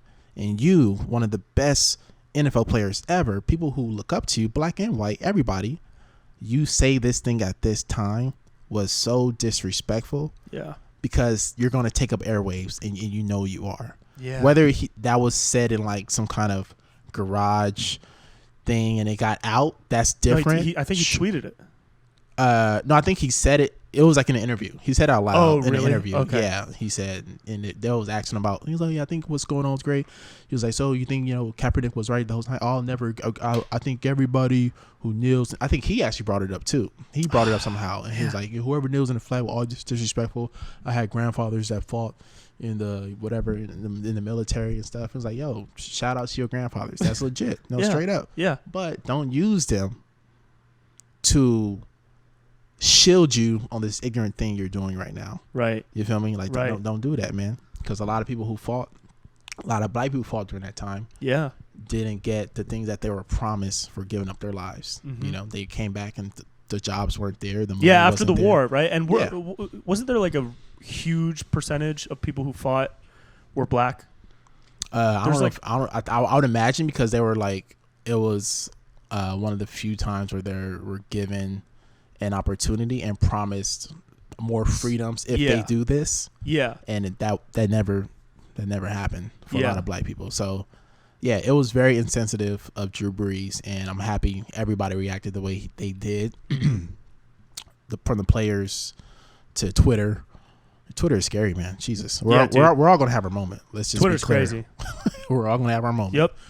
So but yeah, they gave him, that was one of the biggest ass whoopings on Twitter I ever seen. That was great. What I didn't read through the mentions. Oh Jesus. I spent the day just laughing my ass off. Oh man. What were some good ones? Just players around the league, I'm just sure. Like players saying stuff, and then like, you know, the memes are like, this is gonna be Drew Brees when the season starts, and it's like just people get tackled and shit, and the head popped off, and like, you know, it's just like, oh, Drew Brees, he's gonna get hit hard, bro. He better. I would retire. I'm not going out there. No, I'm not. He apologized. Who's his offensive line gonna be? That's gonna protect him. Within 24 hours, he apologizes, but the apology was way too. Was it like a Louis C.K. apology? Nah, it was too perfect. So like a publicist wrote it. All of a sudden you're the most, you know, all of a sudden after one day you've had time to have this epiphany. Right. Stop it. Yeah. You know what I'm saying? Just be real. You said what you meant. You said what mean what you say. You said time. It was the wrong time. You know, yeah. I would have been more comfortable with him saying, look, I realize I'm just very emotional towards the flag, and this is what it was. I apologize for the timing and all these different things. And I understand that we all have a myself. Right. Yeah. You know, but because you haven't spoke about flags being on bathing suit. I don't see you in Gap Kids and Gap, and it's like, take these things down. And dude, the flag is on thongs, dude. Yeah. How you gonna be mad if somebody kneels for the flag, but a girl can shove a flag in her butthole? Come on now. And go shotgun a beer at the lake. Talk about it. You know, we have a convicted or accused rapist in the office. You have yet to speak out about that. Matter of fact, you have pictures smiling with him. Yeah. So do you care about the flag or don't you? He's just, the General Mattis was a very respected general and soldier and all these things. He spoke out about the president. I've yet to see your tweet going against the president. If you love the flag so much, right? If you love the country so much, you know. So I think everybody just got to really check their hypocrisies and be honest about their feelings and where they want to be. It's really about. I don't want my little bubble to be disturbed with things that I don't care about. Just be honest, I don't care about racism because it doesn't affect my daily life. Right. People have to be honest and stop trying to hide that truth with distractions. Right. A lot of people are hiding that truth with distractions, you know? Mm-hmm. And that's what it is. And a lot of people are living with racism every day. And yeah, it's just easier to ignore for so many people. Yeah. It's just way easier to ignore. And it's not like, it's easy to ignore. And I think as a country, we have to come together and be honest about that and just find ways. We're not asking people to go out there and sit in front of your local mayor's office butt naked, chained to a tree with your demands on your chest. We're not asking you that. Yeah. We're just asking you to educate yourself, educate the circle around you, you know, and just be better people. That's it. Yeah. That's it. If everybody educate themselves in a circle around them, don't be dumb, dude. We would damn near be done. We'll be done. Yeah. If everybody educate themselves to circle around them, and then after that we got to change the laws, the policies, et cetera, et cetera. Yeah. But if everybody is on the same wave, I think everybody believes murder is bad, right? Yeah. For the most part in the country, right? If we can all get on the same wave that murdering black people on camera is bad, institutionalized racism is bad, if we can all get on that same wave, then politicians will have no choice but to change things because that would really affect a lot of votes, you know, and they want to be a part of the majority. Yeah. The majority is saying, hey, we don't care. Then politicians are going to be like, I don't care. Even if they do care, they're going to be like, I want to win. I want to win. Yeah. You know, is that type of thing. So, like I said, I feel like we're moving in the right direction. I don't think the country is going to do well if they reelect Trump personally. Do you, have you followed the Biden's campaign over the past couple months? And you know, it's funny. It's funny, bro. That stage of politics. It's like Biden could be a guitar, and I would vote for him. I'm dead serious. That's how bad this guy Donald is for the country. Seriously, he could be a guitar. Yeah, Biden. I don't consider myself a Republican or a Democrat. I usually vote Democrat. But I don't consider myself either. Yeah, I don't like either I'm independent aisle. Yeah, you know, I feel like 80% of comedians are independent. We just think for ourselves. Yeah. But I think it's beyond clear that this country, it won't do well if Trump wins. I think it's going to take a big hit in some way. And I really don't want to see that. I don't think Biden's perfect. I wouldn't vote for Biden. I didn't vote for him in the primaries. Me neither. I really wanted... I like Elizabeth Warren personally, or Bernie Sanders. I liked both of them. I really like Kamala too. Kamala was chill. I really like Kamala, and I think Biden has the best chance if he chooses her as a running mate, because I think she would eat Mike Pence fucking alive in a debate. Yeah, I would vote for Mike. I would take Mike Pence right now. I'll take anybody except for Trump. You know what I'm saying? I do think Mike Pence would be better than Trump. Just because I will vote, Brett. Like you have my votes if you were. I'm dead serious. Yeah. Like Trump should not be there. I know. Literally, I wouldn't make him a principal of a school, let alone a president of the United States. No. I want to make him a cop. I want to make him a librarian. No. You know what I'm saying? Like that's how. But look, let me stop this in his crowd. Yeah, that's my main demographic. Hey, I can't. For me, it's like if you lose followers sometimes talking about Trump. I don't care about that. But you also dude. gain followers talking against him. Yeah, you do. That's true. And I don't want racist people money.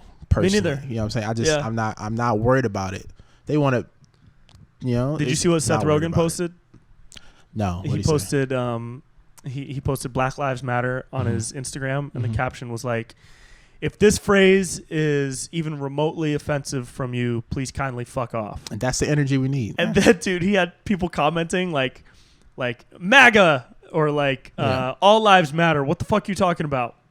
And his responses were unreal. He would like legit reply to hundreds of people in his comment section on Instagram. Shout out to Seth, man. Yeah, he would say shit like, eat shit, fuck off and die, stop watching my movies. Yeah. Seriously. I was like, damn. And it's like, bro, end of the day, if it's entertaining, they gonna watch.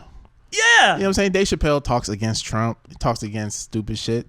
They still tune in because he's too funny. Yeah. You know? He's You're gonna if it's entertaining, you gotta watch. Yeah. If everybody's talking about it, you gotta watch. Yeah. I know the Tiger King voted for Trump. I watched though. Right. It's entertaining. You know what I'm saying? Yeah. You know what I'm saying? Yep.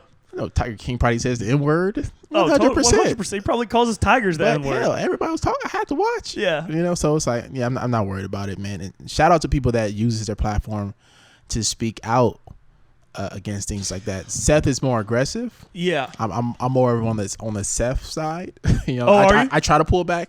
Yeah. You know, but I've gotten a little more involved just over the past week, just because emotionally I've been like on a fucking roller coaster with all the news stories. Mm-hmm. But I have been talking to people too who really don't know like what the best way of like voicing support is, because they want to like, they don't want to like just add to the noise. Yeah. But at the same time, they should be doing something.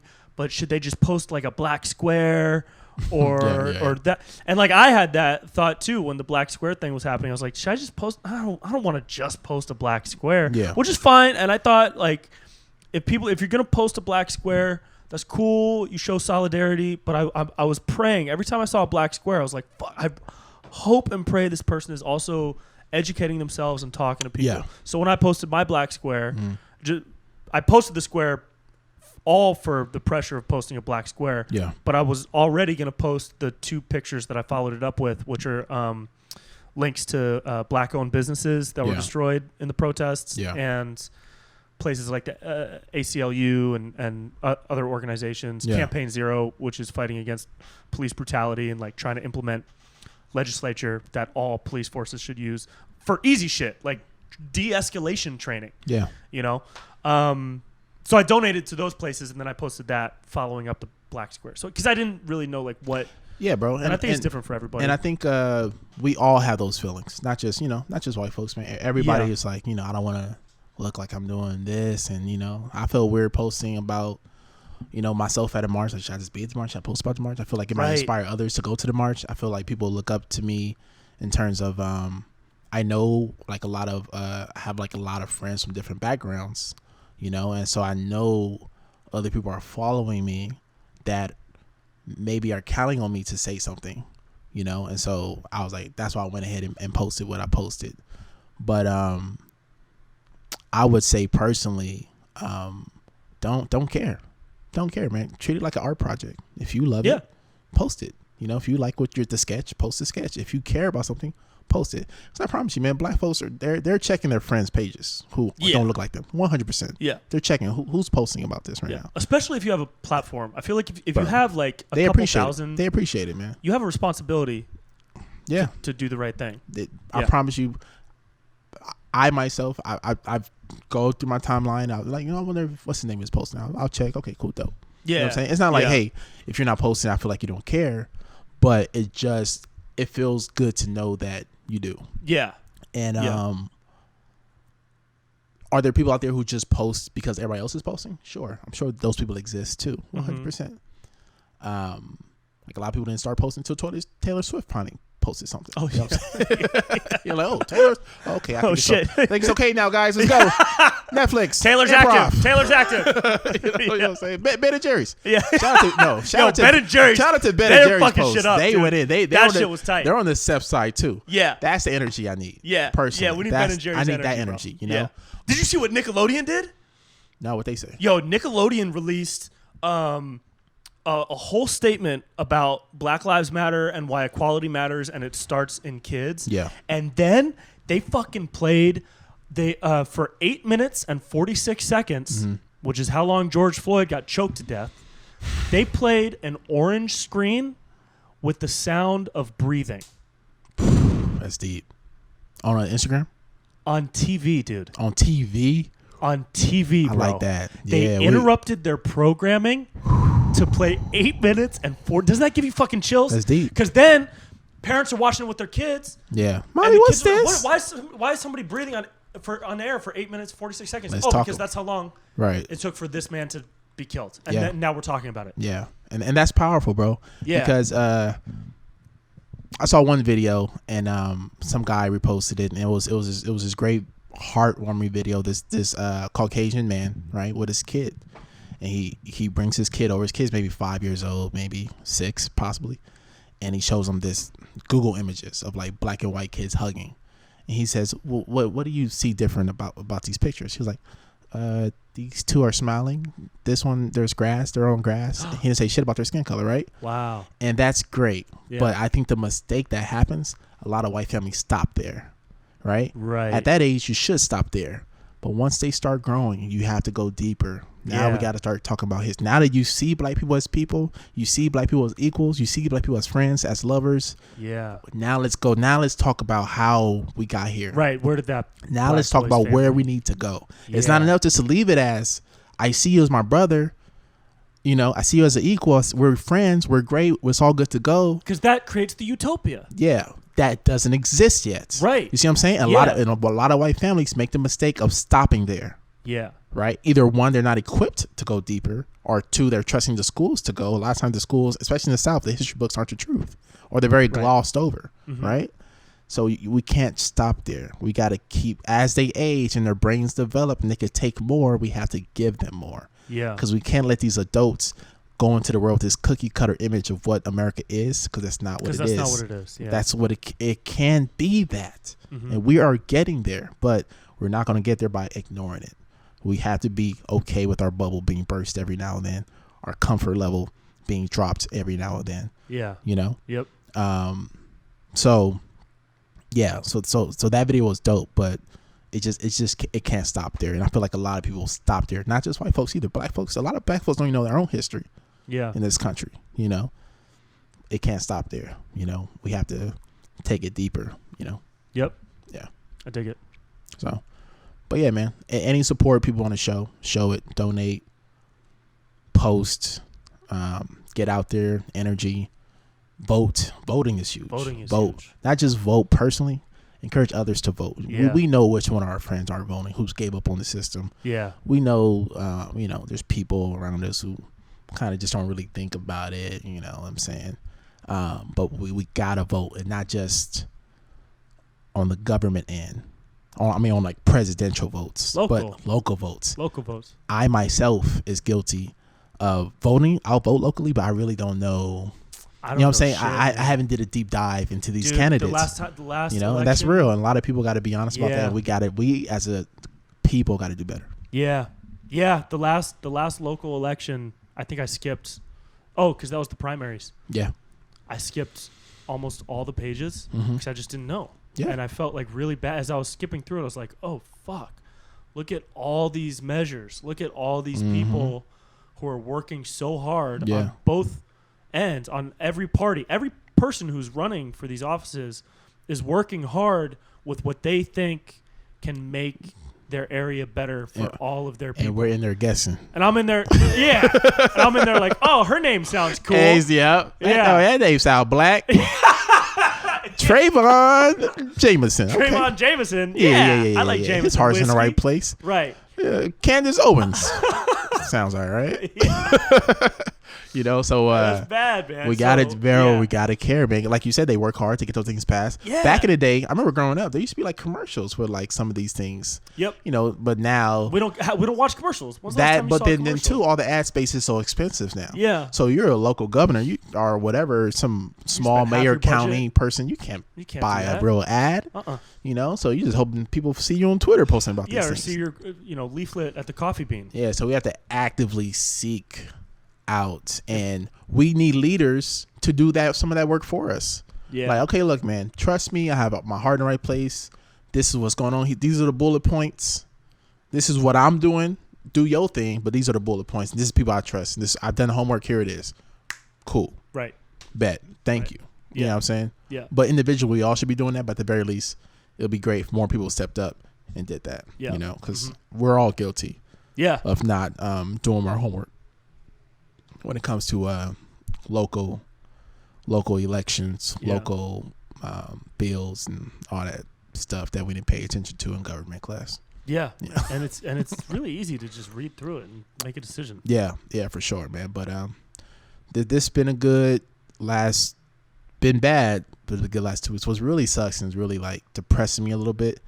There's like people that are dying in these protests that we haven't even had the time to put our attention to yet. I know. You know what I'm saying? Yeah. And that didn't have to die if people just did their jobs. You just arrested, instead of you making excuses for these 4 cops. If you just arrested them, you had the video. Took so long to arrest They had the them. video because they cover cops up. And they cover up and they the DA protect their own is fucking the cop, or they all at the same barbecue and shit. So you got to get outside people to come in, and it's a nightmare. Yeah, that's one of the. Garcetti also released this like a couple bullet points of what they're going to actively start doing. Yeah. One of them is reallocate $250 million from the police budget to go toward something. I forget that part, but another one was like de-escalation training. That's huge. Which is like, how's that not already part of it, Jesus bro? Christ. I read an article. You should have to earn your gun as a cop. Yeah. Like after 2 years.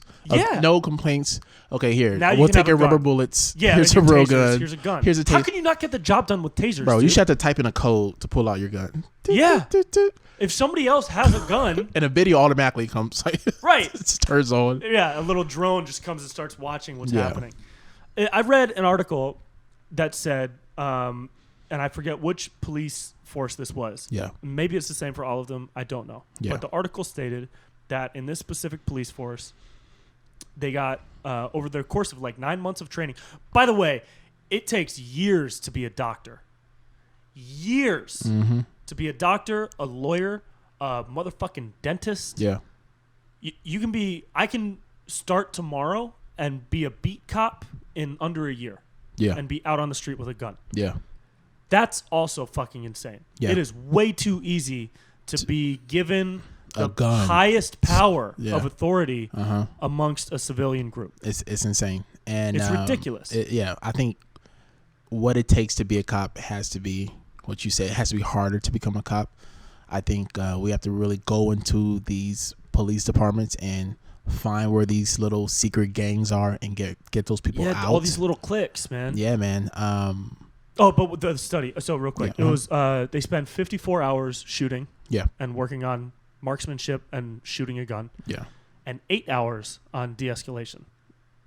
That's insane. So for 54 hours, they're training to be in the most heightened place they will ever be. Right. For 54 hours. And if you're listening to this or you're watching this and you're a cop and it was different for you, tell me, because I would love to know. But I read this study about a police force, and I don't remember where it was, but I know that I've read it. And it was 8 hours practicing how to de-escalate a situation. Why is that not flipped? You know what I mean? Right. How are you spending 54 hours training?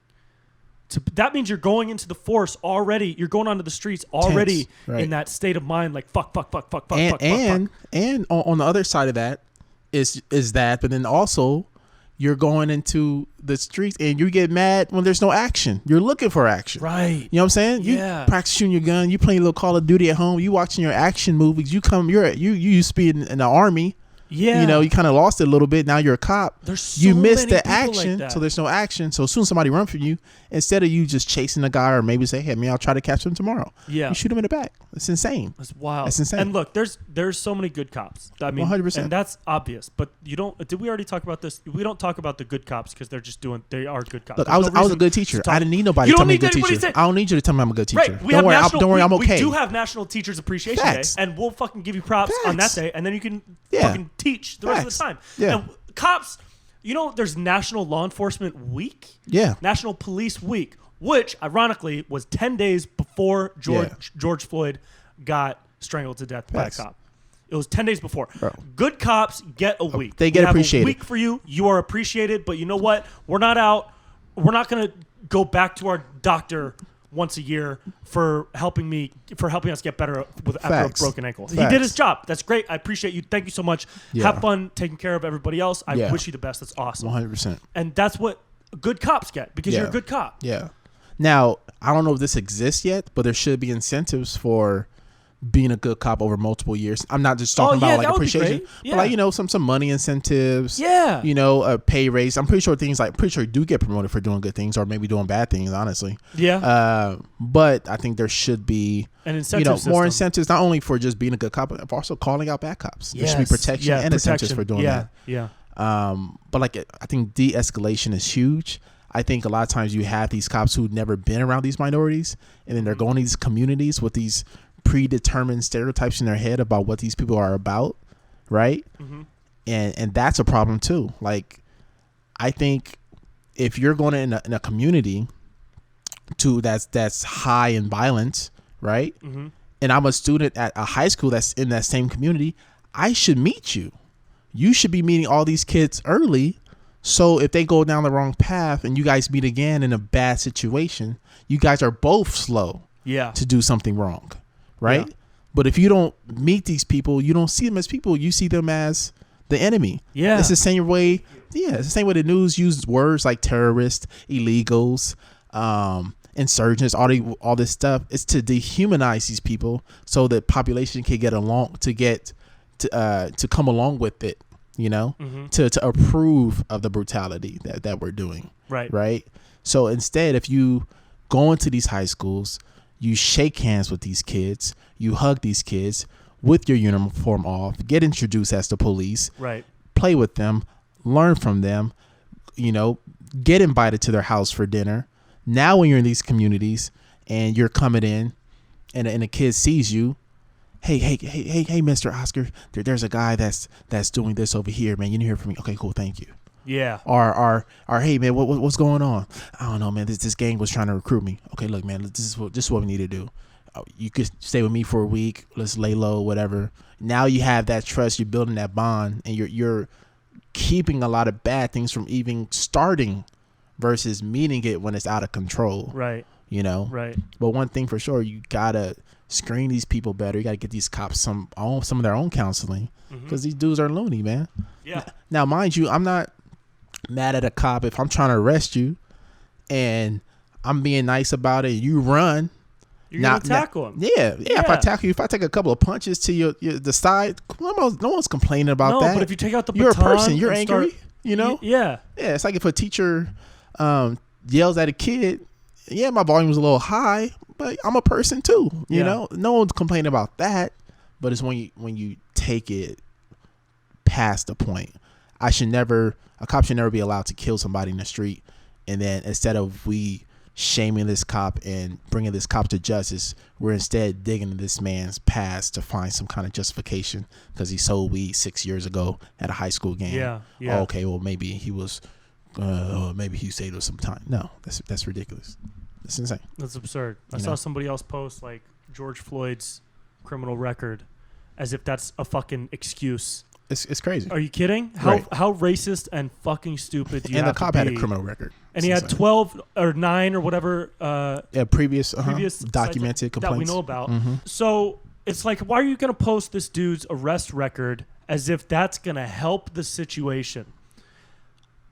You know? Yeah. That you're only perpetuating the divide between people and making an excuse for a cop who abused his power. Right. And you're stupid and you're racist. Okay, sorry. No, go ahead, dude. Here's young Jamie pulled up the document. So this dude, Chuck Wexler, executive director of the Police Executive Research Forum, did a 2015 study of more than 280 law enforcement agencies.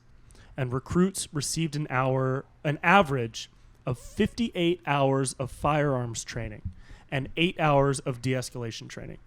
So across 280 different law enforcement agencies, they were shooting guns for an average of 58 hours and learning how to use a gun. Yeah. And 8 hours, they were learning how to establish a situation where guns are not needed. Right. I think the math is off on that. Now, mind you, I never shot a gun, so maybe you do need 50 hours to learn how to shoot it properly. You know, there's probably different types of guns. I would really hate for you to miss. Yeah. You know what I'm saying? Yeah. Hurt somebody else. Yeah. But I think the de-escalation training should be 40 hours too. Yeah. You know what I'm saying? There should be, if you ask me, a college course you should have to pass. Yeah. You know, on de-escalation tactics. on learning how to build community. Yeah. On learning how to regulate your own emotions as a police officer, knowing when you need to take a break, knowing when you need to rely on a partner to take this one because I'm feeling a little different about my own personal life. I'm bringing that into my job, and I have a gun on my hip. Right. And I think that takes more than 8 hours. That takes more than 8 hours, bro. Because be honest, 8 hours you're probably paying attention for an hour and a half. You're not even like this. Like this 8 hours. Right. You know what I'm saying? Right. The edge of your seat, which is this escalation training, which is probably a video from 1942. Yeah. So the whole thing with him applying to be in the KKK, it surprises me and doesn't though too, because the history of the police is kind of intertwined with the Ku Klux Klan, with runaway slaves, when the police was, or whoever, those bounty hunters, was like bringing them back to the plantation. And when slaves were freed, there was like this big campaign to make it seem like black men was like dangerous to white women, and we have to protect ourselves from them, to give these white folks a license to just hang and do whatever they wanted to these people. So it's a lot. There's a lot that has to be done. And I just hope the people out there that have that power just keeps fighting a good fight. Yeah. Because it's a big problem for sure. It's a big problem. Yeah. It's a big problem. That, the jail system, I think, equality when it comes to like education, right? In terms of like resources, it's not as bad in California. I'm pretty sure it's pretty bad, but it's really bad like in the South though. Yeah. Because a lot of times the money is based off taxes from your community. So that's why you have one school with a 3-story cafeteria, and then a few streets down, this school doesn't have a gym, or doesn't uniforms or whatever, or the books are super old. Yeah. So it's a lot that has to change to give people an equal shot to be successful, to turn their family life around. A lot of times, you're dealing with a household that has historic income, right? Fathers passing down money to their kids, versus in this household there is no historic income. So any little mistake can ravage a family. Yeah. One, the father being locked up for 2 weeks can ravage a family. He loses his job, can't find another one when he finally gets out. The plea bargain system is a trap. Justice. Justice is expensive on purpose for 2 reasons. One, because a lot of times you can't handle that number of cases, so you raise the price up to deter people from seeking a lawyer, or they can't seek a lawyer, so a lot of times they take a plea bargain when they're innocent in the first place. It's a lot. Bells. I could talk for 8 Watch 13th. Yeah, 13th is dope. You gotta watch that. Gotta watch that, man. Shout out to Ava, especially if you're like, oh, these guys hate police and they're just making up bullshit so that they can, because the DNC has warped their minds, and bro, George Soros is putting bricks in the middle of the street. No, dude, fucking learn. Yeah, sometimes instead of like learning the truth, it's harder.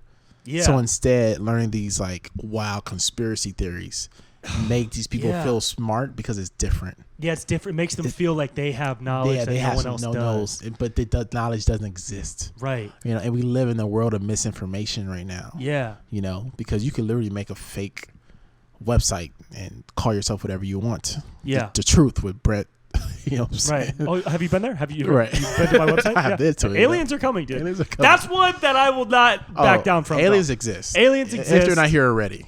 They for sure are here. Yeah. For sure. Is the Earth hollow? That's where I draw the line. Do they look like us? I don't know. And I know you're talking about the Earth thing. Wait, are you talking about with Hollow Earth? Have you heard of that one? Is that the one where like there's people living in the Earth. There's bro. A sun in the middle of the Earth. I watched an hour and a half of that one. Did you? Yeah, bro. The green people? Yeah. You go to the South Pole to get to the entrance? Yeah, you gotta go to Antarctica to get in. Yep. Oh, yeah. I was that's why presidents visit Antarctica. Told ya. Yeah. Oh, yeah. Yep. That's a little wild. I watched that whole documentary for sure. Oh, yeah. I'm with you on that one. Yeah. The conspiracy around aliens being real, the real conspiracy is that aliens are not real. If you think, for sure. If you 100%. think aliens are not real, And you're the conspiracy. You're the person. conspiracy. Yeah, you're the theorist. conspiracy. I'm the smart one in that. 100%. Yeah. Because there's no way we're alone. That's egocentric way of thinking egocentric. To think that we're the only planet that will bless with life. Yeah. When space is infinite. Dude. We're only one universe of an infinite number of universes. Yeah. You don't think there's another planet out there with the ability and the right temperature and gas, whatever, to have. Look up at the sky. All the stars you see are suns. You don't think one of those suns doesn't have a fucking planet, right, that can sustain life? Exactly, bro. And those stars go on forever. 100%, we're not alone, and I don't know if we'll live to actually like kick it with an alien. God, I hope so, man. That's the one thing I want, bro. I hope they're not slimy, dog. I know. That'd be weird. You could tell. Say what's up, so giving an alien props. It's gonna be hard to get off. And then when you pull your hand off, it's got like couch is trailing. just stained. I'm sorry, bro. You gotta stand. I can't. You gotta stand. Can't have you sitting on a. Can't have you. I just got this couch, bro. You gotta stand, futon, man. bro. You fucked up Matter all of my fact, towels. You grab some saran wrap. You can sit down. Facts, you can bro. sit on the saran wrap, dude. Well, that's what's up, man. You feel good? Yeah, I'm good. What do you got? What do you got out? You got an album out, right? Yeah, I got an album out. You have two albums, no? Nah, one. This one. Okay. One. It's called Mostly Kidding. Yeah. It's produced by Common Dynamics. It's on Apple, Spotify, Pandora, pretty much anywhere you can find anything. Google Play. Cool. Yeah, it's dope, man. A lot of people have been, talking about it, giving me praise on it. Dope. Yes, I've seen the clips. Yeah. The clips are great. Yeah, thanks, man. Yeah. Yeah, some good stuff in there. Mm-hmm. I'm proud of it for sure.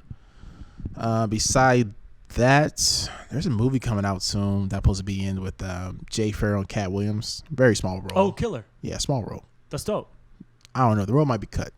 Oh, it's one of those roles. No. It's small though, for sure. But you were in it though. I'm in it. Yeah. Fuck it. I think it comes out. What's it called? June.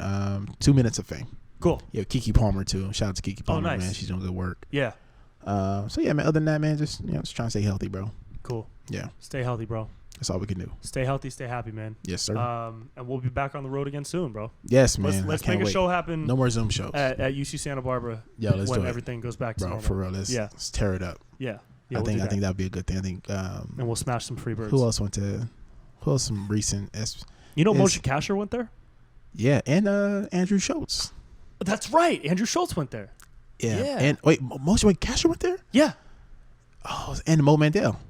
Wow. Oh my God. We got some alumni out here doing it, bro. I wonder if Santa Barbara's got. Do you think that 5 with me and you and those 3 could be any other 5 comedians from any other college? I don't think nobody's messing with that 5. No. There's no comedy way. wise. I don't think there's another 5 that like maybe at a black college somewhere. Oh, okay. There's a lot of black colleges, so they're spread out. Yeah. I don't think colleges are shitting out comedians like that. No, maybe like USC, not good ones or something like that. Yeah. Because they got everybody. But but yeah, that 5 that's a strong 5. That's a nice lineup right there. Yeah. We could definitely sell out. We're rolling. We're rolling. All right, y'all. We love you. Yeah, and, man. Follow Chinedu. Yeah, social media. Chinedu Unaka. Should I change my name, bro? Should you change your name? Yeah, should I change to make it easier to follow me? No, absolutely not. Is it at Chinedu? That would be cool. That's taken. Oh, really? Chinedu's a common name. Is it? Oh my God. Is it a Nigerian name? I have 6 cousins named Chinedu that live in California. No way. No bullshit. It's Nigerian. Yeah, it's Nigerian. Oh my God. Yeah, so I had no idea. Yeah, it's actually pronounced. That's more common than Brent. Yeah, the proper pronunciation is actually Chinedu. Chinedu. But I've always said Chinedu. Yeah. Because it sounds better to me. As a kid, no one corrected me till it's too late. Yeah. Chinedu. So it's Chin Edu. Last name is UNAKA. That's my IG, and then my Twitter and everything else is Chinedu Comedy. Cool. Yeah. Website. Both. Chinedu Unaka. I bought both domains. Nice. Yeah. So Chinedu Comedy, Chinedu Unaka. Cool. Chin Edu, Chin Education. Cool. Yeah. Follow the man. Support the man. Fun times, Brett. All right. Thank you guys. We'll see you again soon. All right. Love you. Bye-bye.